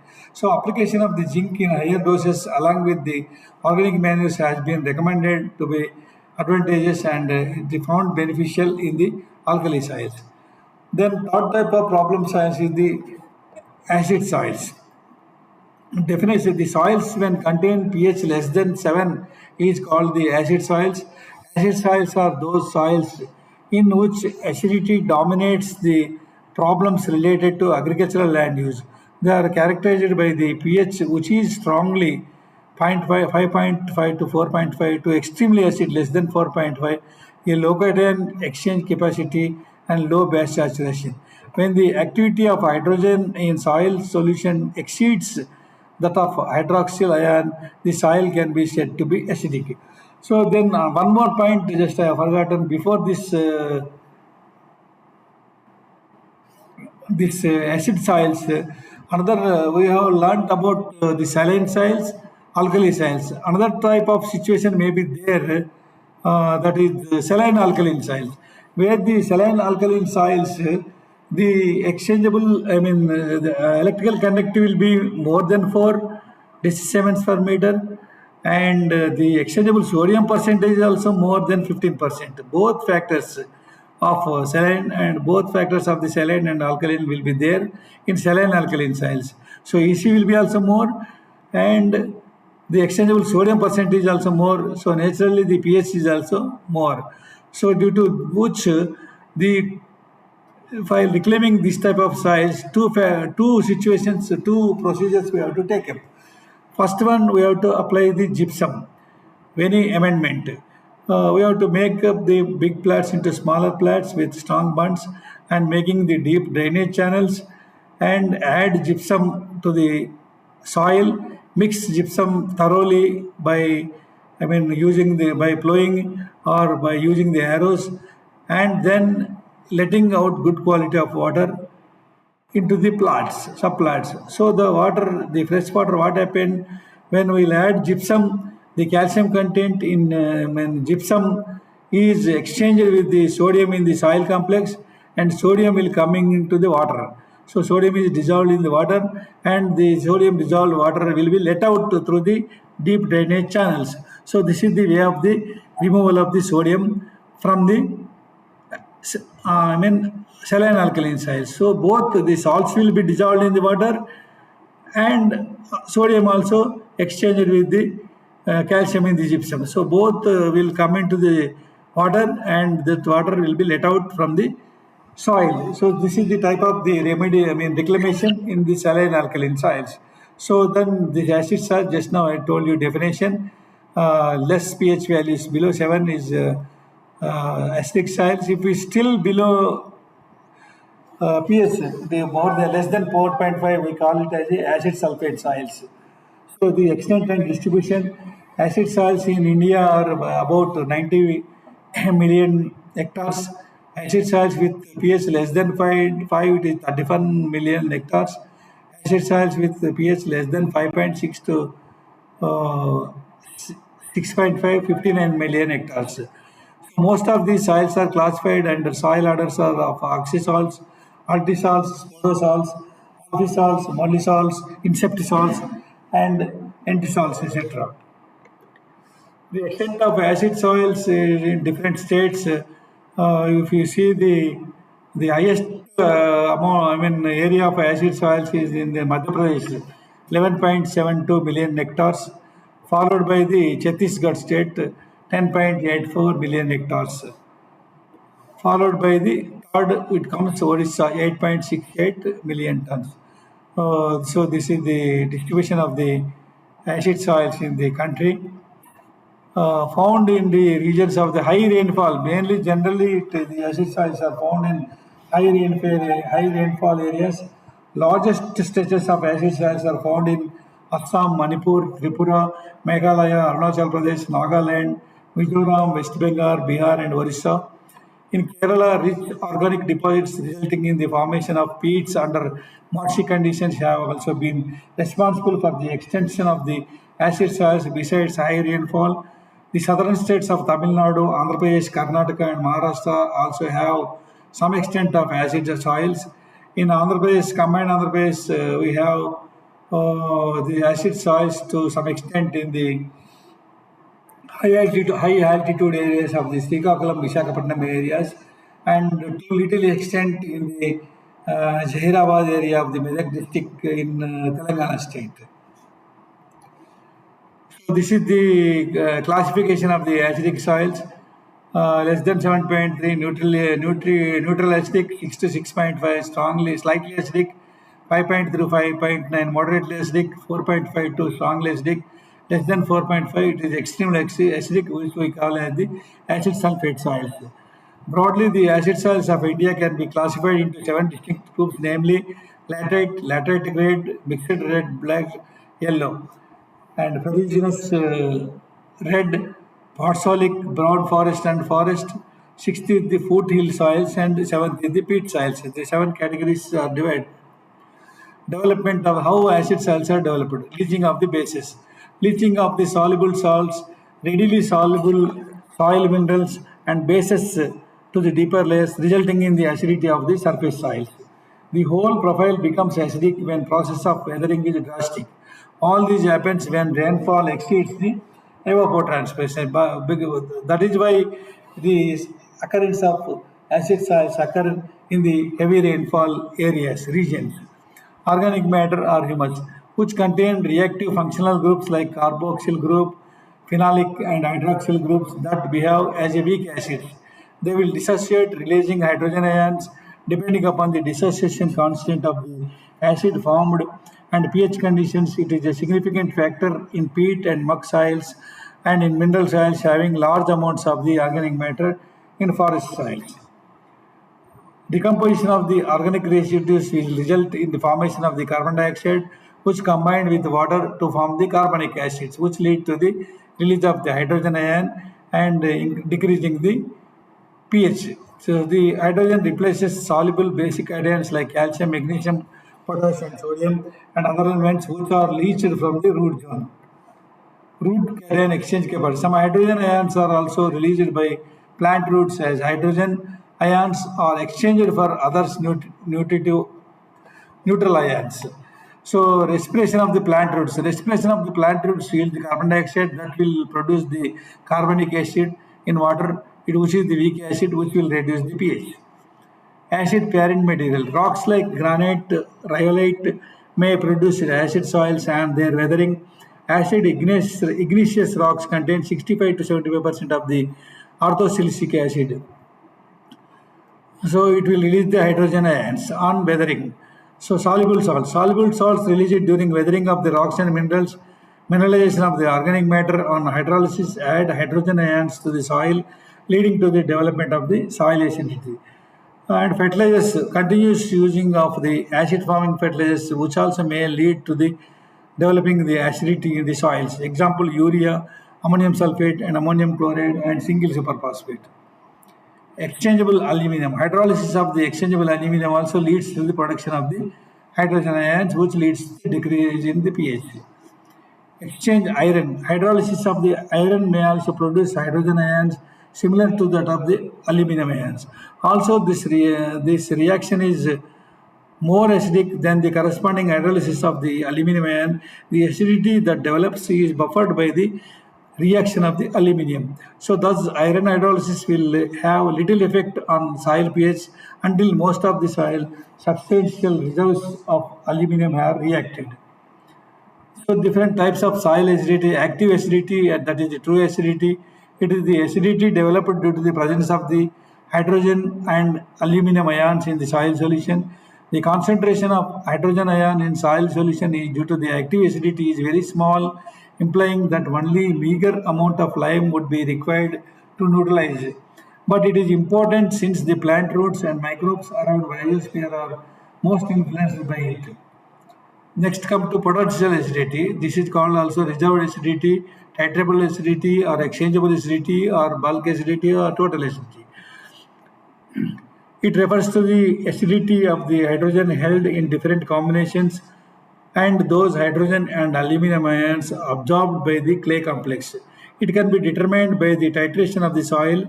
Lime requirement is directly related to this type of acidity. When active acidity is neutralized progressively, the hydrogen ions from the potential source are released into the soil solution. So non-exchangeable acidity. This acidity is due to the hydroxyl aluminum polymers on particles of the clay surface or in interlayer surface or organic matter, that is hydrogen from iron and aluminum hydroxide, hydrous oxides and carboxylic groups of the organic matter. At pH of 5.5 to 7, only non-exchangeable are present in the measurable quantities. So total acidity includes both exchangeable and non-exchangeable acidities. So these are the four types of the acidities. Exchangeable aluminum acidity, that is another category. It is obtained by the extracting with unbuffered normal salts. That is exchangeable aluminum is precipitated at pH more than 5.5 to 6 or non-exchangeable aluminum present at high pH. Exchangeable high acidity. It is determined from the neutral 1N ammonium acetate extract of the soil. Exchangeable hydrogen is present in measurable quantities only at pH values less than 4. Hence, the exchangeable hydrogen is of concern only for extremely acidic materials such as acid sulfate soils. Buffering of the soils. It is defined as the tolerance to the changes in the pH of the soil solution. Soils having more of clay and organic matter exhibit higher buffer capacity resisting the changes in the soil pH. Higher is the cation exchange capacity of the soil, the greater is the buffer capacity. So the degree of buffering is the highest between pH 4.5 and 10 and drops off below pH 4.5 and above pH 6. So broadly low percentage base saturation, that is less than 50%, and pH around 5.5 indicates the acidity. Base saturation percentage can be calculated as the exchangeable bases divided by the CEC into 100. How the effect of the soil acidity and plant growth. The degree of acidity in soil varies with the number of factors like texture, structure, base saturation, cation exchange capacity, and organic matter. Direct effects will be the toxic effect of the hydrogen ions on the root tissue. It influences the permeability of the plant membrane to the bases, disturbances in between the basic and acidic constituents through the roots, or disturbance in the balance of the bases. Indirect effects will be the legumes cannot withstand acidity. Crop growth of the cotton, maize, wheat, etc. is adversely affected. Imbalance of the nutrients like calcium, magnesium, phosphorus, and potash. Phosphorus fixation is caused by the precipitation of the highly insoluble iron and aluminum phosphates. high solubility of the iron, manganese, zinc, and aluminum. So these are the direct effects. Indirect effects: decrease in the availability of the molybdenum and boron, slow decomposition of the organic matter due to the low microbial activity, reduced mineralization and fixation of the nitrogen in the soil. Nitrification is slow below the pH 5.5. Plants utilizing ammonia like rice are advantageous.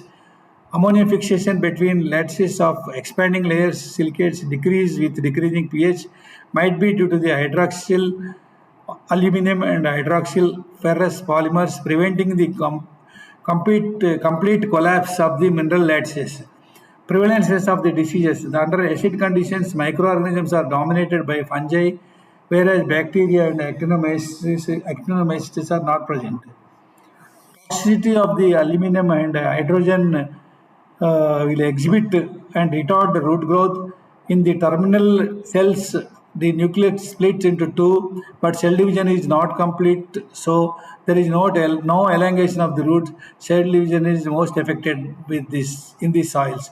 When manganese is the toxic limits, brown spots are seen on young leaves and also responsible for iron deficiency.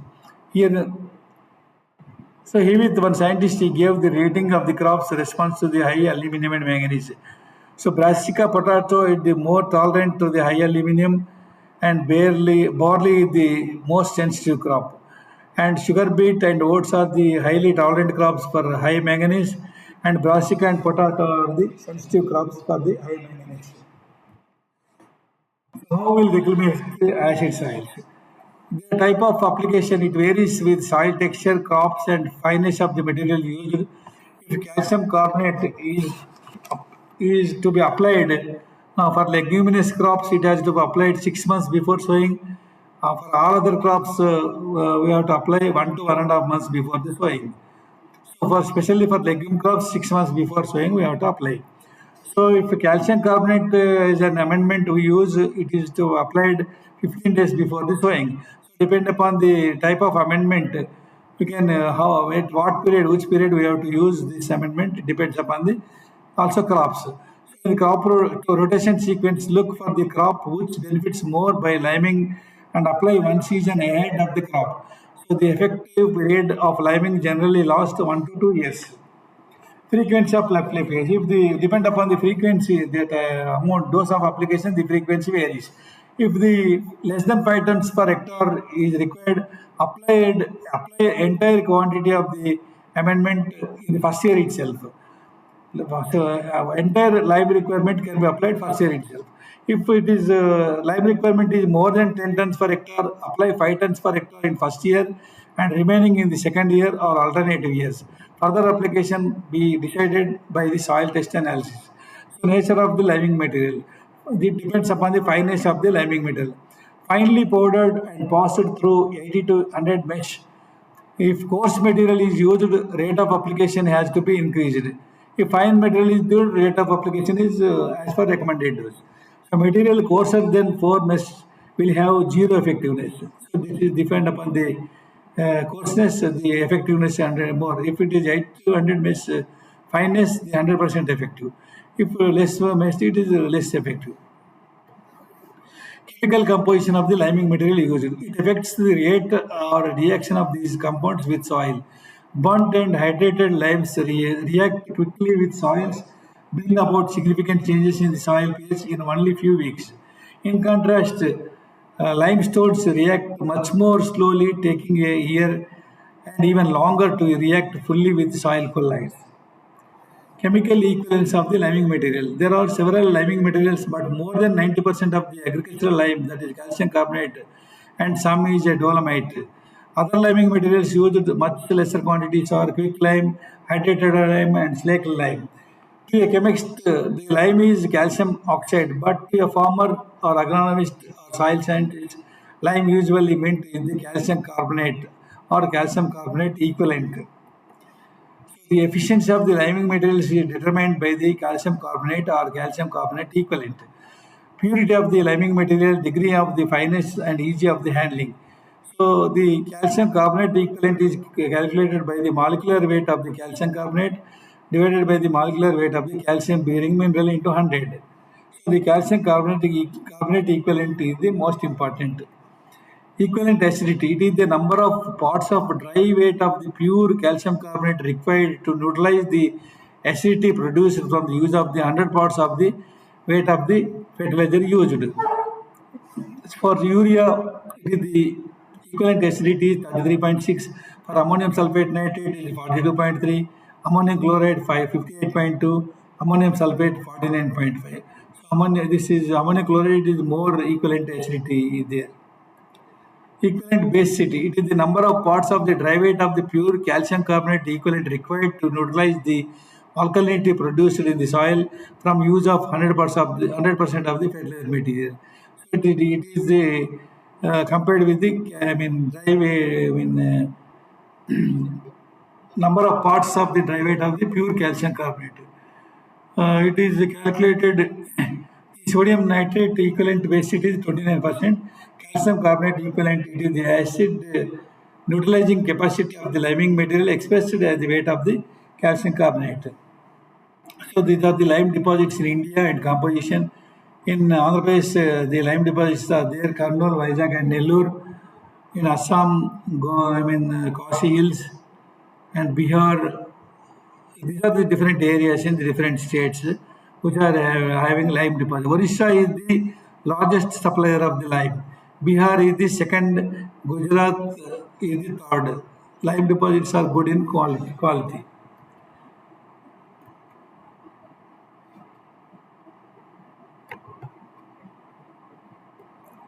Recommended dose of limestone for different soil classes. For the sandy, it varies from soil to soil. Sandy loam, clay. It depends upon the clay content. The calcium carbonate required for kg per hectare, it varies. So, for example, for soil pH having 5, the calcium carbonate required for kg per acre is 511 in sandy loam. It will be more in loam. It will be still more in clay loam because it varies from the clay content. If clay content is increasing, the required calcium carbonate is more for particular pH. So again, when pH is increasing, the quantity of the requirement is decreasing. Beneficial effect of the liming on the plant growth. So it enhances the microbial activity. It helps the quick decomposition of the organic residues. It enhances the mineralization of the nitrogen. It helps in the symbiotic and non-symbiotic nitrogen fixation. It increases the phosphorus availability due to the correction in fixation of iron, manganese, and aluminum phosphates. It improves the availability of the potash and also reduces the luxurious consumption of the potash. It increases the availability of exchangeable calcium and magnesium. It decreases the toxicity of the aluminum, iron, manganese, zinc, and copper. It increases the availability of the molybdenum and boron. It decreases the concentration of the hydrogen ions and increases the hydroxyl ions. It improves the physical condition of the soil like structure, infiltration rate, and reduces the bulk density, increases the flocculation. Effect of the liming on yield of the different crops in the acid soils in different states. For example, in Assam, if you take green gram crop with the different fertilizers, 100% NPK recommended, 50% NPK with lime.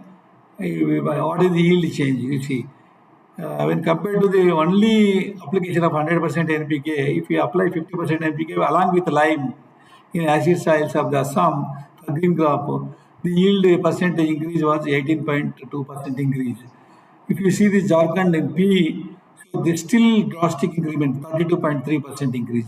In Meghalaya for groundnut, almost 50% increase in the yield.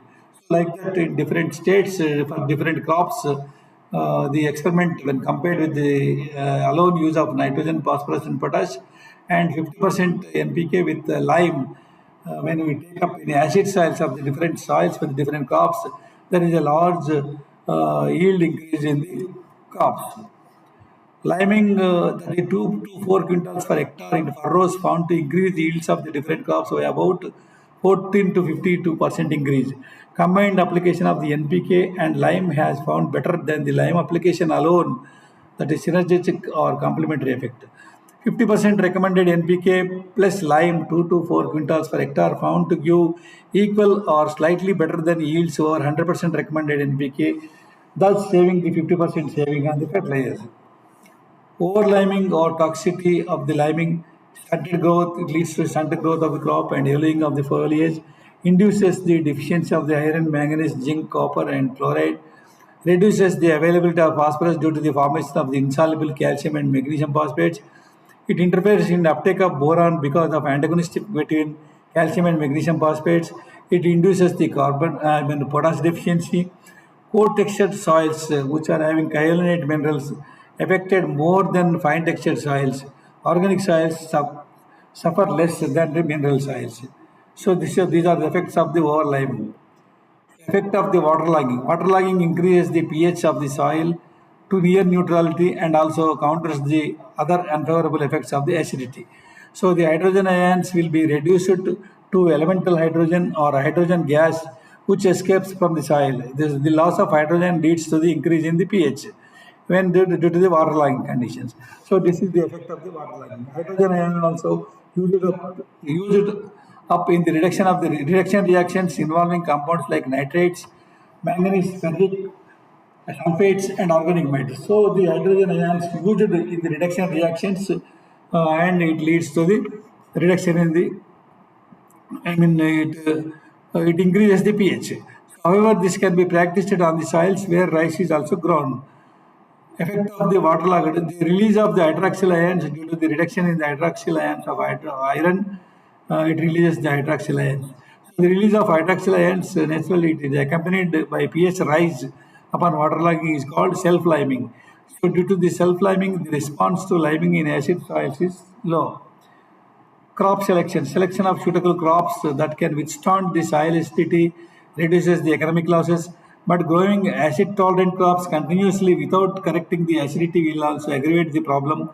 So, it, so simultaneously selection of the crops. In addition, the lime application is also required for getting the good yields. Crops that prefer pH range of 6 to 8, neutral range plants which are very sensitive to acidity are alfalfa, cabbage, cauliflower, sugar beet, and carrot. And moderately sensitive to acidity are apple, grapes, onion, rose, sunflower, beans, cucumber, and radish. Slightly sensitive to acidity are the maize, oats, and tomato. Crops preferring moderately acidic soils, that is pH 5.6, are the rye and potato. Crops that prefer acid soils and may be injured by liming, watermelon and strawberry. These are the optimum pH ranges for different crops. Everybody can know. For rice, the optimum pH range is 4 to 8. Like that, for different crops, different pH ranges. So relative lime requirement of the selective plants. These are the high lime requirement will be there for alfalfa, barley, beans, cotton, peas, soybean, sugar beet, sunflower. Medium lime requirement will be there for blackberry, cabbage, corn, grasses, lettuce, peanut, and low lime requirement for the oats, peanuts, potatoes, and rice and watermelon. Very low lime requirement coffee, arabia, pineapples, tea like that. In general, legumes respond to liming more than cereals, as legumes are more sensitive than cereals so to the acidity. Fertilizer management in acid soils. Apply non-acid forming fertilizers like calcium ammonium nitrate, rock phosphate, potassium chloride to supply nutrients. Molybdenum containing materials like sodium albate in deficient soils may be needed. Do not apply fertilizers like ammonium sulfate, which import soil acidity should be discouraged. Manure application increases with soil pH. Organic carbon available phosphorus sees of the acidic soil. Organic manures can increase the availability of the nitrogen, phosphorus, and the micronutrients. Also lead to favorable microbial action, thus improving the nutrient availability. Slag from ferrochrome factories can be used as liming material for the acidic soils. Acid sulfate soils and management. These occurs mostly in the noxious. These are the noxious soils in the world. These soils occur in the wide variety of climates, but the largest areas are in the humid and monsoonal zones of the tropics and in the most temperate climates. It occurs mainly in the coastal swamps. Undisturbed, they are not a problem. If drained, they generate the sulfuric acid. 10 cubic meters of sulfidic soil may generate 1.5 tons of the sulfuric acid. Release aluminum, arsenic, and heavy metals into drains and floodwaters. The effects of the aluminum and heavy metal and arsenic in the food chain are the main certain problems unwelcome. Generations of the people depending upon these soils have been impoverished and poisoned by their drinking water. Soil materials containing sulfides, mainly pyrites, that become acid on drying have been considered as the acid sulfate soils.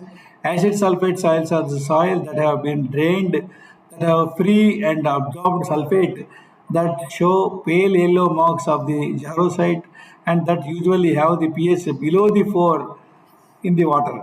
Soils that have potential to develop exceptional acidity when drained are called potential acid sulfate soils. So acid sulfate soils are expected under the following situations: when the jarosite layers are seen in the soils, when the formation of the free sulfuric acid is observed, when the land is located below the sea level, because of the oxidation of the pyrites, as in the case of the Kerala. Terminology used for acid sulfate soils are different states, different soils. Kotakli in Dutch farmers by Pokali in soils of Kerala states which have pH values of the 3.1 and considerable quantities of the sulfates. Curry in soils with pH below 3.5 and Kosh when it is called in Pakistan. How it influences the plant growth. Direct effect due to the injury by the hydrogen ions, indirect effect due to the low pH, impaired absorption of the calcium and magnesium, increased solubility and thus toxicity of the iron, aluminum and manganese, decreased availability of the phosphorus caused by the aluminum, phosphorus and interactions and molybdenum, low base status leading to the deficiency of the calcium, magnesium and potassium, abnormal biotic factors such as impairment of the nitrogen cycles and microbial activity, increased virulence of the pathogens. Toxicities in the acid sulfate soils. Low pH inhibits the conversion of the aluminum to nitrate so that ammonium ion accumulate. However, the detrimental effects of the aluminum and manganese in soil solution outweighs those of hydrogen ions. Aluminum toxicity. Aluminum is the major exchangeable cation in acid soils. With the decrease in pH from 4.5 to 3.1, the solubility of aluminum increased from 0.3 ppm to 7.76.4 ppm, thus leading to the aluminum toxicity. Toxic symptoms are seen in cotton, oil palms, etc. in acid sulfate soils.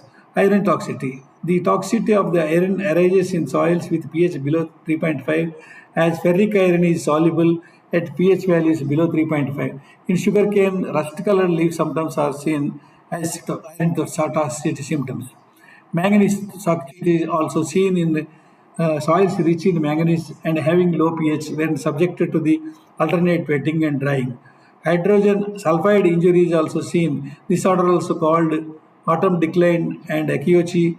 It is unlikely to occur in acid sulfate soils as sulfate reducing organisms do not operate in very acid conditions. However, it may arise when acid sulfate soils are waterlogged to counteract acidity. Organic acids like acetic and butyric acids have deleterious effect on growth at pH 4 but had no effect at pH 6 or 8. Deficiencies of phosphorus. These phosphorus deficiencies are found deficient in acid sulfate soil due to the reaction with the aluminum, but the reactions may depend upon the time of application. If applied when the soils are dry and are at maximum acidity with maximum aluminum in soil solution, aluminum phosphate may be precipitated. Phosphate added after soils are flooded and reduced would react with ferrous ion to form ferrous phosphates, which would remain available to the rice plants. Copper deficiency has been observed in the pineapples in this type of soils. Bases are removed as sulfates or replaced on the exchangeable complex by aluminum and to some extent magnesium. Calcium and potash are found deficient. Biological factors that the amount of nitrogen fixed are relatively very small, but the fixation ceases under very acidic conditions. Phosphorus availability through mycorrhiza decreases as it is affected in the soils. Management of acid phosphate soils. Coming to this, the prolonged submergence, leaching with rain and seawater or succession of these, addition of lime or manganese dioxide or various combination of these nutrients, these treatments, and growing of the tolerant crops, deep plowing to mix the The mix in calcareous horizons, liming, fertilizers, etc., supplementing the soil with nutrients, take up forestry instead of agriculture in these soils. Liming is very important to manage the soils. Keep the soils flooded or saturated to get the neutral reaction. Application of lime are the best amendment for acid sulfate soils. In rice growing areas, application of phosphorus through single superphosphate along with lime is necessary to produce optimum yields when compared to the rock phosphate. For Sundarban areas, initial 3 to 4 washings of acids were recommended for growing crops. Raised bed construction is important. Thank you very much for patience hearing. Thank you.